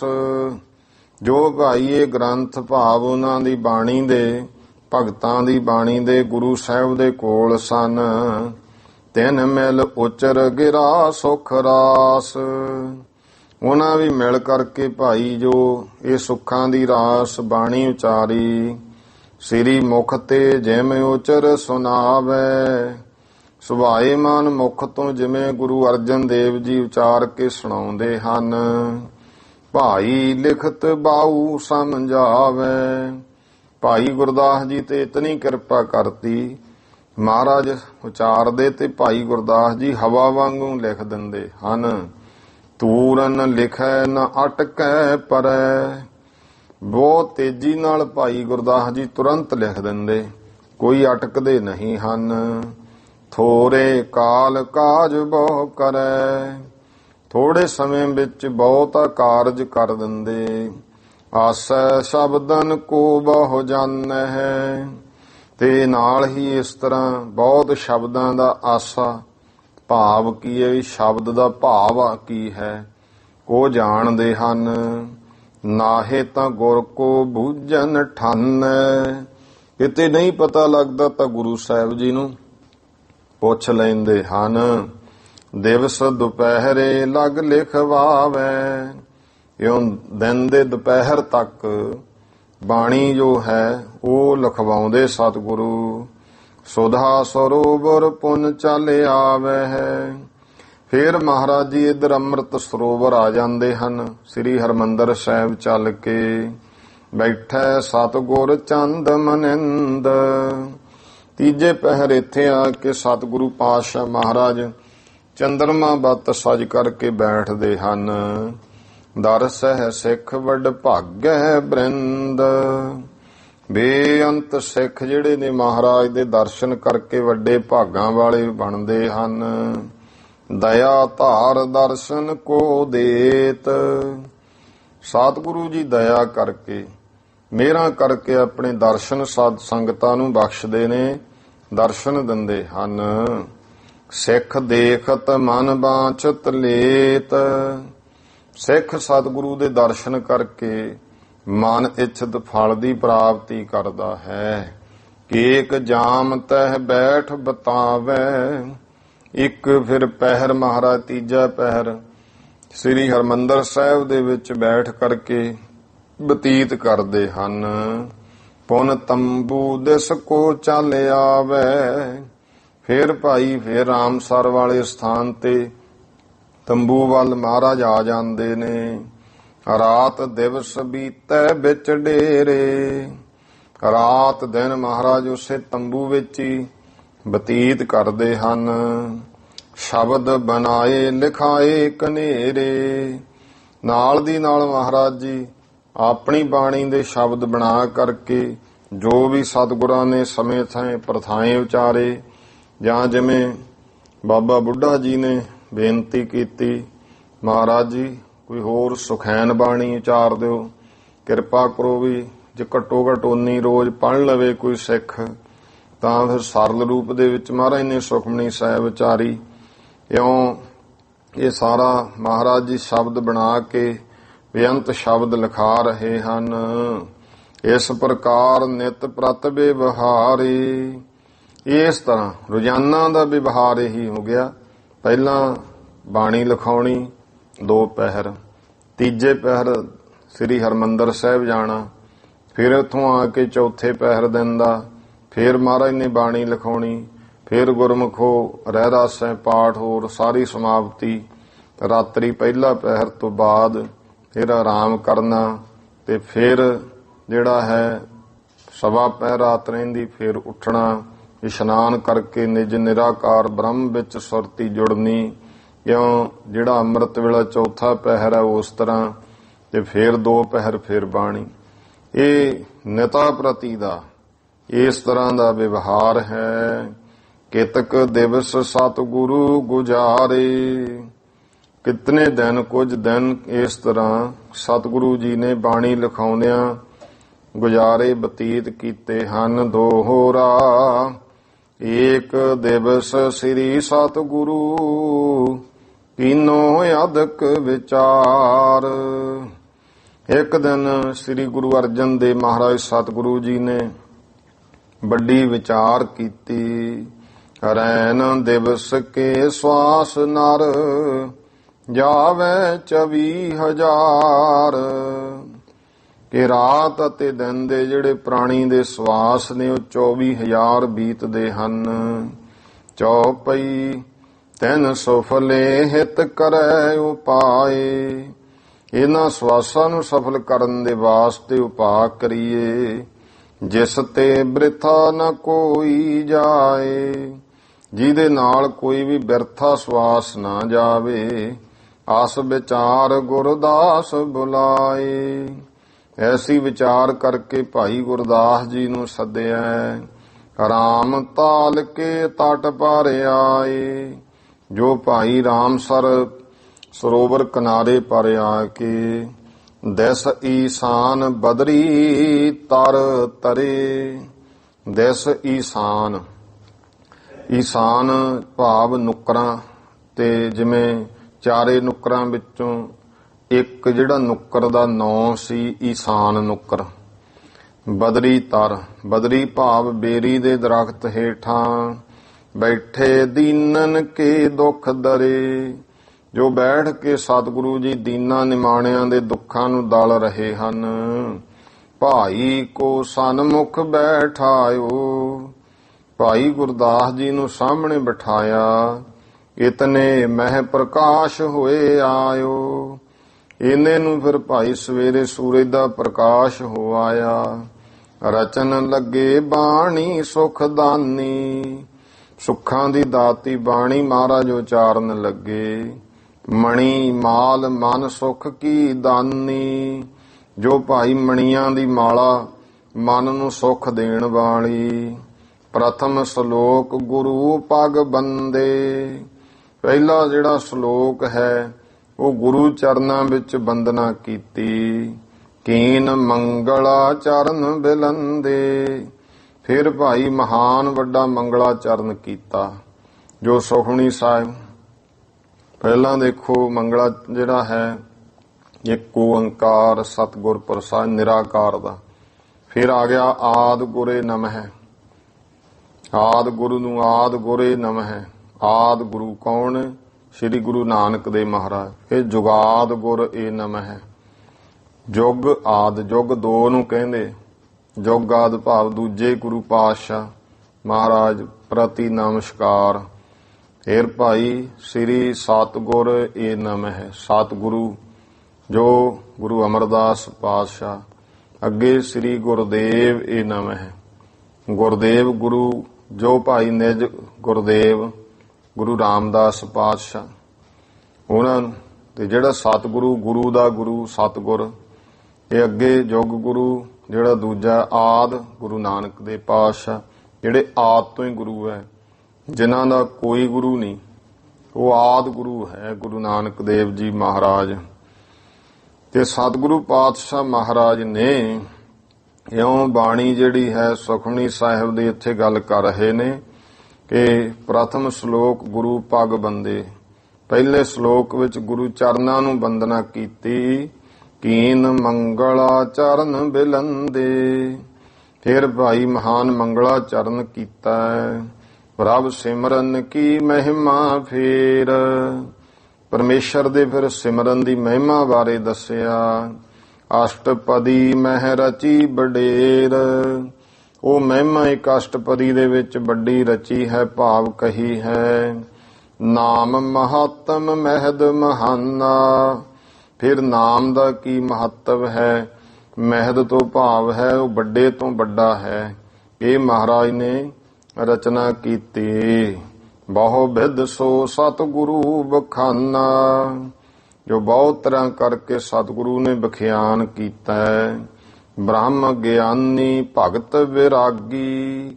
ਫਿਰ ਦੱਸਿਆ ਬ੍ਰਹਮ ਗਿਆਨੀ ਕੀ ਹੈ, ਭਗਤ ਕੈਸਾ, ਵਿਰਾਗੀ ਪੁਰਸ਼ ਦੀ ਅਵਸਥਾ ਕੀ ਹੈ। ਸਾਧ ਸੰਗਤ ਜਿਨ ਕੀ ਲਿਵ ਲਾਗੀ। ਜਿਨ੍ਹਾਂ ਦੀ ਸਾਧ ਸੰਗਤ ਦੇ ਵਿੱਚ ਲਿਵ ਲਾਗੀ, ਉਹਨਾਂ ਦੀ ਅਵਸਥਾ ਕੈਸੀ। ਕਹਿਓ ਮਹੱਤਵ ਅਤ ਤਿਨ ਕੀਰਾ। ਉਹਨਾਂ ਦਾ ਵੀ ਭਾਈ ਬਹੁਤ ਵੱਡਾ ਮਹੱਤਵ ਮਹਾਰਾਜ ਨੇ ਦੱਸਿਆ। ਸੰਤਨ ਰਿਪ ਕੋ ਕਸ਼ਟ ਵਡੇਰਾ। ਫਿਰ ਜਿਹੜਾ ਸੰਤ ਪੁਰਸ਼ ਦਾ ਦੁਸ਼ਮਣ ਵੈਰੀ ਹੈ, ਉਹਨੂੰ ਕਿਵੇਂ ਵੱਡੇ ਕਸ਼ਟ ਮਿਲਦੇ ਉਹ ਦੱਸੇ। 15 ਅਸ਼ਟਪਦੀ ਜਬ ਕੀਨਾ। ਜਦੋਂ 15 ਅਸ਼ਟਪਦੀਆਂ ਸਤਿਗੁਰੂ ਜੀ ਨੇ ਰਚੀਆਂ ਹਨ। ਸ੍ਰੀ ਚੰਦ ਤਬ ਦਰਸ਼ਨ ਦੀਨਾ। ਤਾਂ ਆ ਬਾਬਾ ਸ੍ਰੀ ਚੰਦ ਜੀ ਨੇ ਦਰਸ਼ਨ ਦਿੱਤੇ। ਪੇਖ ਗੁਰ ਵੱਡ ਗੁਰ ਸੁਤ ਪਦ ਬੰਦੇ। ਤਾਂ ਇਹ ਵੇਖ ਕੇ ਕਿ ਵੱਡੇ ਸਤਿਗੁਰੂ ਜੀ ਦੇ ਪੁੱਤਰ ਹਨ, ਆਦ ਗੁਰੂ ਦੇ ਪੁੱਤਰ ਨੇ, ਬਾਬਾ ਸ੍ਰੀ ਚੰਦ ਦੇ ਚਰਨ ਬੰਦਨਾ ਕੀਤੀ। ਗੁਰ ਸੁਤ ਗੁਰ ਪਦ ਬੰਦ ਆਨੰਦੇ। ਇਧਰੋਂ ਗੁਰੂ ਪੁੱਤਰ ਨੇ ਵੀ, ਬਾਬਾ ਸ੍ਰੀ ਚੰਦ ਨੇ ਵੀ, ਕਿ ਤੁਸੀਂ ਗੁਰਤਾ ਗੱਦੀ ਦੇ ਮਾਲਕ ਹੋ। ਗੁਰੂ ਸਾਹਿਬ ਜੀ ਦੇ ਭਾਈ ਚਰਨਾਂ ਤੇ ਬੰਦਨਾ ਕੀਤੀ ਆਨੰਦ ਸਹਿਤ। ਸ੍ਰੀ ਚੰਦ ਸਾਹਿਬ ਤਬ ਕਹਿਓ। ਬਾਬਾ ਸ੍ਰੀ ਚੰਦ ਨੇ ਫਿਰ ਕਿਹਾ ਹੈ, ਕਸ ਪਰਚੇ ਮੈਂ ਥਿਤ ਇਤ ਲਹਿਓ। ਵੀ ਕਿਹੜਾ ਐਸਾ ਪਰਚਾ, ਭਾਵ ਕਿਸ ਅਵਸਥਾ ਵਿੱਚ ਤੁਸੀਂ ਆ ਕੇ ਇੱਥੇ ਸਥਾਨ ਟਿਕਾਣਾ ਕਰ ਲਿਆ। ਸੁਨ ਕਰ ਖੋੜ ਸਮੀ ਤਬ ਗਾਈ।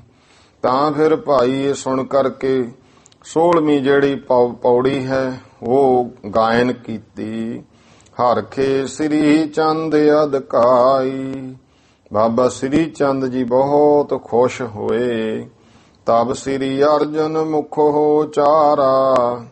ਤਦ ਫਿਰ ਸ੍ਰੀ ਗੁਰੂ ਅਰਜਨ ਦੇ ਪਾਤਸ਼ਾਹ ਨੇ ਮੁਖੋਂ ਕਿਹਾ, ਰਚੈ ਅਸ਼ਟਪਦੀ ਬਿਨਸਤ ਚਾਰਾ। ਕਿ ਇਸ ਤਰ੍ਹਾਂ ਇਹ ਬਿਨਸਤ ਕਹੀਏ 20 4 ਚਾਰਾ 4, ਕਿ ਬਾਬਾ ਜੀ ਇਹ 24 ਅਸ਼ਟਪਦੀਆਂ ਉਚਾਰਨੀਆਂ ਹਨ। ਪਾਵਨ ਭਇਓ ਹਜੂਰ ਦਿਦਾਰਾ। ਇਹ ਤੁਹਾਡਾ ਬਾਬਾ ਜੀ ਇੱਥੇ ਪਵਿੱਤਰ ਦਰਸ਼ਨ ਦਿਦਾਰ ਹੋ ਗਏ। ਕਰੋ ਸ਼ਲੋਕ ਆਪ ਇਹ ਬਾਰਾ।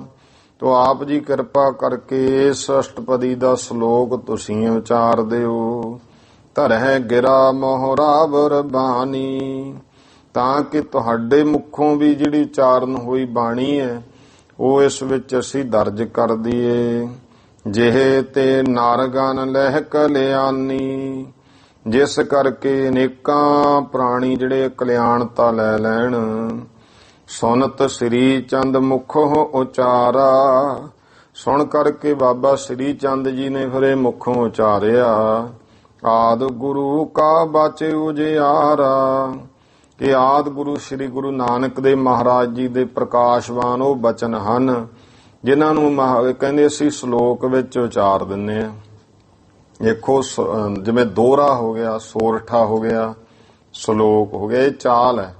ਇਹਦੇ ਵਿੱਚ ਉਚਾਰਨਾ ਕਿਸੇ ਵੀ ਸ਼ਬਦ ਨੂੰ, ਬਹੁਤ ਸ਼ਬਦ ਹੈ ਉਹ ਸੋਰਠਿਆਂ ਵਿੱਚ ਵੀ ਨੇ, ਸ਼ਲੋਕਾਂ ਵਿੱਚ ਵੀ ਹੈ, ਦੋਹਰੇ 'ਚ ਵੀ ਆ ਜਾਂਦੇ ਆ।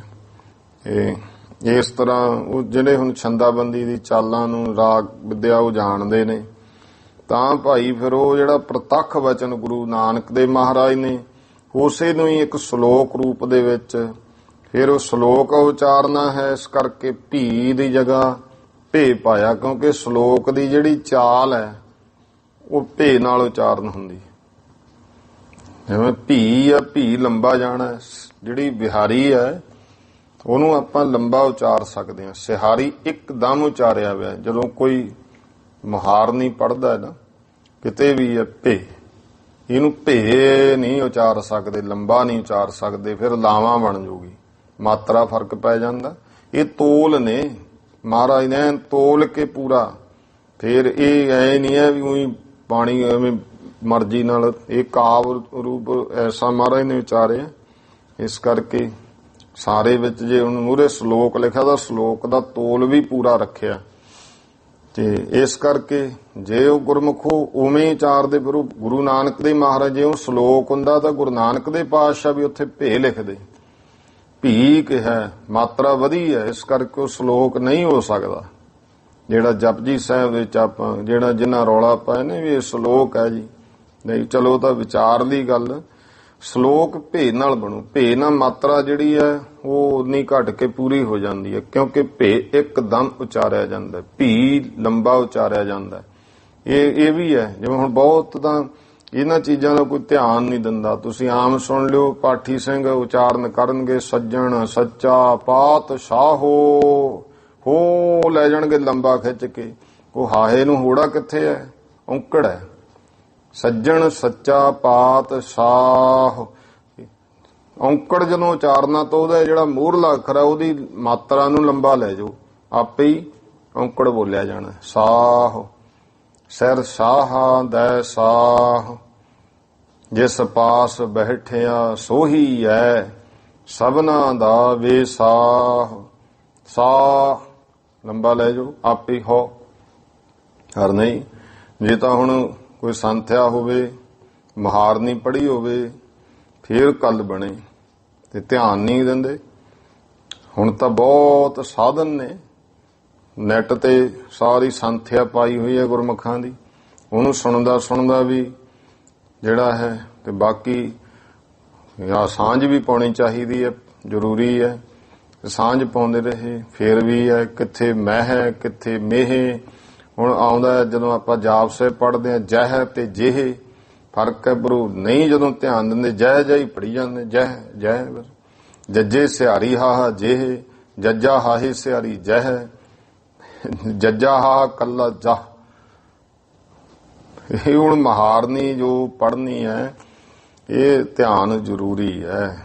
ਅਸਲ ਕਹਾਣੀ ਕੀ ਹੋ ਗਈ, ਹੁਣ ਦੁਨੀਆ ਕਹਿੰਦੀ ਮੈਂ ਪੜ੍ਹ ਲਿਖ ਬਹੁਤ ਗਿਆ ਤੇ ਮੈਂ ਬਥੇਰੀ ਵਿਦਿਆ ਪੜ੍ਹ ਲਈ, ਮੈਨੂੰ ਕੀ ਲੋੜ ਆ ਐਵੇਂ ਸੰਥਿਆ ਕਰੀ ਜਾਂਦੇ। ਤੁਸੀਂ ਕਿਹੜੀ ਸੰਥਿਆ, ਮੈਂ ਪੜ੍ਹਿਆ ਲਿਖਿਆ, ਤੇ ਮਾਫ ਕਰ ਦੇਣਾ। ਬੱਚੇ ਇੱਥੇ ਸੰਥਿਆ ਕਰ ਦਿੰਦੇ। ਤੇ ਮੈਂ ਤਾਂ ਪਹਿਲਾਂ ਜਦੋਂ ਮਹਾਰਨੀ ਪੜ੍ਹਾਉਣੀ ਹੈਰਾਨ ਹੋ ਜਾਣਾ, ਕਿਵੇਂ ਚ ਪੜ੍ਹਦਾ ਮੈਂ, 8ਵੀਂ ਪੜ੍ਹਦਾ, 9ਵੀਂ ਚ ਪੰਜਾਬੀ ਦੀ ਮਹਾਰਨੀ ਆਉਂਦੀ ਨਹੀਂ। ਪਹਿਲਾਂ ਸਕੂਲਾਂ 'ਚ ਪੜ੍ਹਾਉਂਦੇ ਹੁੰਦੇ, ਪ੍ਰਾਇਮਰੀ ਸਕੂਲ 'ਚ, ਹੁਣ ਤਾਂ ਹਟ ਗਏ। ਹੁਣ ਤਾਂ ਮਾਸਟਰਾਂ ਤੋਂ ਕੰਮ ਹੀ ਹੋਰ ਲੈਂਦੇ ਆ, ਰੋਟੀ ਖਵਾ ਦਿਓ, ਦਾਲ ਬਣਾ ਦਿਓ, ਆਹ ਕਰ ਦਿਓ, ਮਰਦਮਸ਼ੁਮਾਰੀ ਕਰ ਲਓ, ਵੋਟਾਂ ਬਣਾ ਦਿਓ। ਮਾਸਟਰ ਰੱਖੇ ਵਿਚਾਰੇ ਇਸ ਕੰਮ ਨੂੰ। ਵਿਦਿਆ ਉਹ ਮਹਾਰਨੀ ਤਾਂ ਮਾਸਟਰਾਂ ਨੂੰ ਨਹੀਂ ਆਉਂਦੀ। ਹੁਣ ਉਹ ਗੱਲਾਂ ਹੀ ਹੁਣ, ਕਿਉਂਕਿ ਹੁਣ ਰਹਿ ਗਈ ਸਿਰਫ ਜਿਹੜੀ ਵਿਦਿਆ ਰਹਿ ਗਈ ਨਾ, ਉਹ ਸਰਟੀਫਿਕੇਟਾਂ ਦੀ ਵਿਦਿਆ ਰਹਿ ਗਈ, ਕਮਾਈ ਵਾਲੀ ਵਿਦਿਆ ਨਹੀਂ ਰਹੀ ਹੈ। ਰਹੋ ਵਿਚਾਰ। ਤੇ ਇੱਥੇ ਜਿਹੜਾ ਆਪਾਂ ਗੱਲ ਕਰ ਰਹੇ ਹਾਂ ਕਿ ਫਿਰ ਉੱਥੇ ਭਾਈ ਬਾਬਾ ਸ੍ਰੀ ਚੰਦ ਜੀ ਨੇ ਇਹ ਉਚਾਰਨ ਕੀਤਾ, ਸ਼ਲੋਕ ਆਦਿ ਸੱਚ ਜੁਗਾਦ ਸੱਚ ਹੈ ਭੇ ਸੱਚ ਨਾਨਕ ਹੋਸੀ ਭੇ ਸੱਚ। ਇਹ ਜੋ ਕਿ ਬ੍ਰਹਮ ਪਰਮੇਸ਼ਰ ਹੈ, ਆਦਿ ਤੋਂ ਸਤ ਸਰੂਪ, ਯੁੱਗਾਂ ਦੇ ਆਦਿ ਵਿੱਚ ਵੀ ਉਹੀ, ਹੁਣ ਵੀ ਅੱਗੇ ਵੀ, ਇਹਦੇ ਅਰਥ ਤਾਂ ਉਹੀ ਆ। ਇਹ ਬਾਬਾ ਸ੍ਰੀ ਚੰਦ ਜੀ ਨੇ ਉਚਾਰਿਆ ਹੈ। ਚੌਪਈ ਸੁਣ ਹਰਖੇ ਗੁਰ ਪੰਚਮ ਪੂਰੇ। ਸੁਣ ਕਰਕੇ ਪੂਰੇ ਸਤਿਗੁਰੂ ਪੰਜਵੇਂ ਗੁਰਦੇਵ ਖੁਸ਼ ਹੋਏ। ਸ੍ਰੀ ਚੰਦ ਬੰਦੇ ਪਦ ਰੂਰੇ। ਤਾਂ ਬਾਬਾ ਸ੍ਰੀ ਚੰਦ ਜੀ ਨੇ ਇੰਨਾ ਕਹਿ ਕੇ ਭਾਈ ਸੁੰਦਰ ਪਦ ਚਰਨਾਂ ਤੇ ਬੰਦਨਾ ਕੀਤੀ। ਬੇਦਾ ਭਏ ਗੁਰ ਰਚਬੇ ਲਾਗੇ। ਤਿਉਂ ਬਾਬਾ ਸ੍ਰੀ ਚੰਦ ਜੀ ਵਿਦਾ ਹੋ ਗਏ। ਗੁਰਬਾਣੀ ਸਤਿਗੁਰੂ ਜੀ ਰਚਣ ਲੱਗ ਪਏ। ਹਿਤ ਉਪਕਾਰ ਮਾਹੇ ਅਤ ਪਾਗੇ। ਜੋ ਭਾਈ ਪਰਉਪਕਾਰ ਦੇ ਵਿੱਚ ਗੁਰੂ ਪਾਤਸ਼ਾਹ ਜੀ ਬਹੁਤ ਹੀ ਪਾਗੇ ਕਹੀਏ ਰੱਤੇ ਹਨ। ਪਾਗੇ ਦਾ ਭਾਵ ਹੈ ਰੰਗੇ ਹਨ। ਨਿਰਗੁਣ ਆਪ ਸਰਗੁਣ ਭੀ ਉਹੀ। ਫਿਰ ਅੱਗੇ ਜੋ ਨਿਰਗੁਣ ਵੀ ਉਹੀ ਹੈ, ਸਰਗੁਣ ਸਰੂਪ ਗੁਰੂ ਰੂਪ ਵੀ ਉਹੀ ਹੈ, ਨਿਰਾਕਾਰ ਵੀ ਉਹੀ ਹੈ। ਕਲਾ ਧਾਰ ਜਿਨ ਸਗਲੀ ਮੋਹੀ। ਜਿਹਨੇ ਆਪਣੀ ਹੀ ਕਲਾ ਧਾਰ ਕਰਕੇ ਇਹ ਸਾਰੀ ਜਿਹੜੀ ਵੀ ਕਾਇਨਾਤ ਕੁਦਰਤ ਹੈ ਆਪਣੀ ਰਚਨਾ ਨੂੰ ਮੋਹਿਆ ਹੋਇਆ ਹੈ। ਤਤ ਤਸਮੀ ਬਾਕ ਇਹੋ ਭਾਖਾ। ਇਹ ਜਾਣੋ ਕਿ ਤਤ ਤਸਮੀ ਇਹ ਬਾਕ ਹੈ ਭਾਈ, ਜਿਹੜਾ ਬਚਨ ਕਿਹਾ ਨਾ ਤਤ ਤਸਮੀ, ਇਹ ਮਹਾਬਾਕ ਜਿਹਨੂੰ ਕਹਿ ਸਕਦੇ ਆ ਕਿ ਉਹ ਅੱਗੇ ਹੁੰਦਾ ਕਿ ਮਹਾਵਾਕ ਕਿਹੜੇ, ਵਾਕ ਕਿਹੜੇ ਆ। ਇਹ ਤਤ ਤਸਮੀ ਇਹ ਉਹ ਬ੍ਰਹਮ ਹੀ ਹੈ ਸਭ ਕੁਝ। ਇਹ ਮੈਂ ਹੀ ਬ੍ਰਹਮ ਹਾਂ। ਇਹ ਮਹਾਰਾਜ ਨੂੰ ਸਿੱਧਾ ਨਹੀਂ ਨਾ ਇਸ ਤਰ੍ਹਾਂ, ਇਹ ਮਹਾਵਾਕ ਹੈ ਜਿਹੜਾ ਕਿ ਬ੍ਰਹਮ ਹੀ ਬ੍ਰਹਮ ਹੈ, ਮੈਂ ਹੀ ਬ੍ਰਹਮ ਹੈ। ਤਤ ਤਸਮੀ ਇਹ ਸਤਿਗੁਰਾਂ ਨੇ ਇੱਥੇ ਬਾਗ ਦੱਸਿਆ ਆਪ ਮਹਾਰਾਜ ਨੇ ਕਿ ਜਿਹੜਾ ਗੁਰੂ ਹੈ ਭਾਈ ਬ੍ਰਹਮ ਰੂਪੀ ਹੈ। ਇਹ ਜਿਹੜਾ ਸ਼ਲੋਕ ਹੈ ਨਾ, ਨਿਰਗੁਣ ਆਪ ਸਰਗੁਣ ਭੀ ਉਹੀ, ਕਲਾ ਧਾਰ ਜਿਨ ਸਗਲੀ ਮੋਹੀ, ਇਹ ਵਿਦਾਂਤ ਵਿੱਚ ਲਿਖਿਆ ਜਾਂਦਾ ਤਤ ਬ੍ਰਹਮਸਮੀ, ਮੈਂ ਹੀ ਬ੍ਰਹਮ ਹਾਂ। ਇਹਨੂੰ ਮਹਾਵਾਕ ਕਿਹਾ। ਤੇ ਗੁਰੂ ਸਾਹਿਬ ਨੇ ਦੇਖੋ ਕਿੰਨੇ ਪ੍ਰੇਮ ਤੇ ਸੁਖੈਨ ਰੂਪ ਦੇ ਵਿੱਚ ਨਿਰਗੁਣ ਆਪ ਸਰਗੁਣ ਭੀ ਉਹੀ, ਕਲਾ ਧਾਰ ਜਿਨ ਸਗਲੀ ਮੋਹੀ ਇਹ ਵੀ ਦੱਸਤਾ। ਤੇ ਸਿੱਧਾ ਨਹੀਂ ਕਿਹਾ ਕਿਉਂਕਿ ਕੱਲ ਨੂੰ ਕੋਈ ਜਿਹੜਾ ਜਗਿਆਸੂ ਪੜੂ ਉਹਦੇ ਮਨ ਵਿੱਚ ਹਉਮੈ ਭਾਵ ਨਾ ਆ ਜੇ, ਤੇ ਨਹੀਂ ਤਾਂ ਫਿਰ ਰੌਲਾ ਪੈ ਜੂ ਕੋ ਮੈਂ ਹੀ ਬ੍ਰਹਮ ਹੀ ਹਾਂ। ਤੇ ਮਹਾਰਾਜ ਜਿੱਥੇ ਹੁਣ ਕਿਹਾ ਸੀ ਪੀਲੂ ਨੇ ਉਹੀ ਰੇ ਮੈਂ ਉਹੀ ਰੇ, ਉਹ ਭਾਵ ਤੋਂ ਹੀ ਮਹਾਰਾਜ ਕਹਿੰਦੇ ਪੜ ਕੇ ਨਾ ਜੀਵ ਜਿਹੜਾ ਜਗਿਆਸੂ ਹੈ ਉਹਦੇ ਵਿੱਚ ਹਉਮੈ ਭਾਵ ਪੈਦਾ ਜੋ ਇਹ ਹੈ ਉੱਚੀ ਅਵਸਥਾ ਦੀ ਗੱਲ। ਇਸ ਕਰਕੇ ਵੀ ਇੱਥੇ ਸਿੱਧਾ ਨਹੀਂ ਕਿਹਾ ਜਾ ਸਕਦਾ ਮੈਂ ਹੀ ਬ੍ਰਹਮ ਨਹੀਂ। ਨਿਰਗੁਣ ਆਪ ਸਰਗੁਣ ਭੀ ਉਹੀ, ਇਸ ਢੰਗ ਨਾਲ ਮਹਾਰਾਜ ਨੇ ਕਿਹਾ ਕਲਾ ਧਾਰ ਜਿਨ ਸਗਲੀ ਮੋਹੀ। ਤਤ ਅਸਮੀ ਇਹ ਤਤ ਬ੍ਰਹਮ ਅਸਮੀ ਹੈ। ਬਾਕ ਇਹੋ ਭਾਖਾ ਇਹ ਮਹਾਬਾਕ ਸਤਿਗੁਰਾਂ ਨੇ ਬਚਨ ਕਿਹਾ। ਇਹ ਭਾਈ ਕਥਨ ਕੀਤਾ ਇਨ ਸੁਰਤ ਸਾਰ ਆਨ ਸਭ ਰਾਖਾ। ਇਸ ਵਿੱਚ ਹੀ ਇੰਨੀ ਤੁਕ ਦੇ ਵਿੱਚ ਹੀ ਮਹਾਰਾਜ ਨੇ ਨਿਰਗੁਣ ਆਪ ਸਰਗੁਣ ਭੀ ਉਹੀ, ਕਲਾ ਧਾਰ ਜਿਨ ਸਗਲੀ ਮੋਹੀ ਸਾਰੀਆਂ ਸੁਰਤੀਆਂ ਵੇਦਾਂ ਸ਼ਾਸਤਰਾਂ ਦਾ ਸਿਧਾਂਤ ਇਸ ਪੰਕਤੀ ਵਿੱਚ ਮਹਾਰਾਜ ਨੇ ਰੱਖਤਾ। ਜਿਹੜੇ ਵਿਦਾਂਤ ਵਾਲੇ ਕਿੰਨਾ ਸਮਾਂ ਲਾਉਂਦੇ ਨੇ ਵਿਦਾਂਤ ਸਿੱਖਣ ਨੂੰ, ਤੇ ਮਹਾਰਾਜ ਨੇ ਇੱਕ ਪੰਕਤੀ ਵਿੱਚ ਵਿਦਾਂਤ ਦਾ ਸਾਰਾ ਤੱਤ ਸਾਰ ਇਸ ਸ਼ਲੋਕ ਵਿੱਚ ਦੇਤਾ। ਇਨ ਸੁਰਤ ਸਾਰ ਆਨ ਸਭ, ਸਾਰਾ ਹੀ ਸਾਰੇ ਦੇ ਵਿੱਚ ਲਿਆ ਕੇ ਰੱਖ ਦਿੱਤਾ। ਕਰ ਸੁਖਮਨੀ ਅੰਤ ਮਹਿ ਆਪੂ। ਫਿਰ ਭਾਈ ਸੁਖਮਨੀ ਸਾਹਿਬ ਦੀ ਉਹ ਸਮਾਪਤੀ ਕਰਕੇ ਕਹਿਓ ਮਹਾਤਮ ਅਧਿਕ ਪ੍ਰਤਾਪੂ। ਸਤਿਗੁਰੂ ਸੱਚੇ ਪਾਤਸ਼ਾਹ ਨੇ ਬਹੁਤ ਵੱਡਾ ਮਹੱਤਵ ਜਿਹਦਾ ਭਾਈ ਬਹੁਤ ਵੱਡਾ ਪ੍ਰਤਾਪ ਹੈ ਇਹ ਕਿਹਾ। ਸਭ ਤੇ ਊਚ ਪਾਏ ਅਸਥਾਨ, ਕਿ ਸਾਰਿਆਂ ਨਾਲੋਂ ਭਾਈ ਜਿਹੜਾ ਪੜ੍ਹੇਗਾ ਉੱਚੇ ਸਥਾਨ ਪਦਵੀ ਦੀ ਪ੍ਰਾਪਤੀ ਕਰੇਗਾ। ਨਿਤ ਪਾਠ ਮਿਟਿਆਵਨ ਜਾਨ, ਨਿਤਾ ਪ੍ਰਤੀ ਪਾਠ ਕਰਨ ਦੇ ਨਾਲ ਆਉਣਾ ਜਾਣਾ ਜੰਮਣਾ ਮਰਨਾ ਮਿਟ ਜਾਵੇਗਾ। ਮੈਂ ਮਹਿਮਾ ਕਿਆ ਕਰਵ ਬਖਾਨੀ। ਸੰਤ ਰੇਣ ਜੀ ਕਹਿੰਦੇ ਭਾਈ ਮੈਂ ਅਸੀਂ ਮਹਿਮਾ ਅੱਗੇ ਕੀ ਕੋਈ ਕਿੰਨੀ ਕੁ ਬਖਿਆਨ ਕਰ ਸਕਦਾ ਹਾਂ। ਗੁਰਸਰ ਬੱਗ ਕਹੀ ਜੋ ਮਹਾਨੀ, ਜੋ ਗੁਰੂ ਆਪ ਸਰਬੱਗ ਸਤਿਗੁਰੂ ਨੇ ਮਹਾਨ ਮਹਿਮਾ ਕਹੀ ਹੈ। ਪ੍ਰਾਤ ਸਮੇਂ ਇੱਕ ਮਨ ਕਰ ਪਾਠ, ਜਿਹੜਾ ਭਾਈ ਕੋਈ ਪ੍ਰਾਤ ਅੰਮ੍ਰਿਤ ਵੇਲੇ ਸਵੇਰੇ ਉੱਠਿਆ ਤੇ ਇੱਕ ਮਨ ਕਰਕੇ ਪਾਠ ਕੀਤਾ, ਮਿਟਹਿ ਪਾਪ ਕ੍ਰਿਤ ਜਾਮ ਸੋ ਆਠ, ਉਹਦੇ ਭਾਈ 8 ਪਹਿਰਾਂ ਦੇ ਜਿਹੜੇ ਪਾਪ ਸਾਰੇ ਖਤਮ ਹੋ ਜਾਂਦੇ ਹਨ। ਜਨਮ ਮਰਨ ਤਿੰਨ ਕੋ ਮਿਟ ਜਾਏ, ਤੇ ਉਹਨਾਂ ਦਾ ਜਨਮ ਮਰਨ ਵੀ ਸਭ ਮਿਟ ਜਾਂਦਾ ਹੈ। ਪਾਠ ਪ੍ਰਭ ਚਰਨਨ ਰਹੇ ਸਮਾਏ, ਜਿਹੜਾ ਕੋਈ ਇਹ ਬਾਣੀ ਪੜ੍ਹਦਾ ਹੈ ਉਹ ਪਰਮੇਸ਼ਰ ਦੇ ਚਰਨਾਂ ਵਿੱਚ ਸਮਾ ਜਾਂਦਾ ਹੈ। ਜਹਾਂ ਬੈਠ ਸੁਖਮਨੀ ਉਚਾਰੀ, ਜਿੱਥੇ ਬੈਠ ਕਰਕੇ ਸੁਖਮਨੀ ਸਾਹਿਬ ਬਾਣੀ ਉਚਾਰੀ, ਤਿਸ ਕੇ ਦਰਸ਼ਨ ਹੋਏ ਫਲ ਭਾਰੀ, ਉਸ ਸਥਾਨ ਦੇ ਵੀ ਭਾਈ ਸੰਤ ਰੇਣ ਜੀ ਕਹਿੰਦੇ ਜਿਹੜਾ ਦਰਸ਼ਨ ਕਰੇਗਾ ਉਹਨੂੰ ਵੱਡੇ ਫਲ ਦੀ ਪ੍ਰਾਪਤੀ ਹੋਵੇਗੀ। ਬਾਕੀ ਇਤਿਹਾਸ ਆਪਾਂ ਅੱਗੇ ਕੱਲ ਪੜ੍ਹਾ ਸੁਣਾਂਗੇ। ਭੁੱਲ ਚੁੱਕ ਦੀ ਖਿਮਾ। ਸਰਬੱਤ ਮਾਈ ਭਾਈ ਉਚਾਰਨ ਕਰੋ ਜੀ। ਵਾਹਿਗੁਰੂ ਨਾਮ ਜਹਾਜ਼ ਹੈ, ਚੜੇ ਸੋ ਉਤਰੇ ਪਾਰ, ਜੋ ਸਰਦਾ ਕਰ ਸੇਵੰਦੇ, ਗੁਰ ਪਾਰ ਉਤਾਰਨ ਹਾਰ। ਵਾਹਿਗੁਰੂ ਜੀ ਕਾ ਖਾਲਸਾ, ਵਾਹਿਗੁਰੂ ਜੀ ਕੀ ਫਤਿਹ।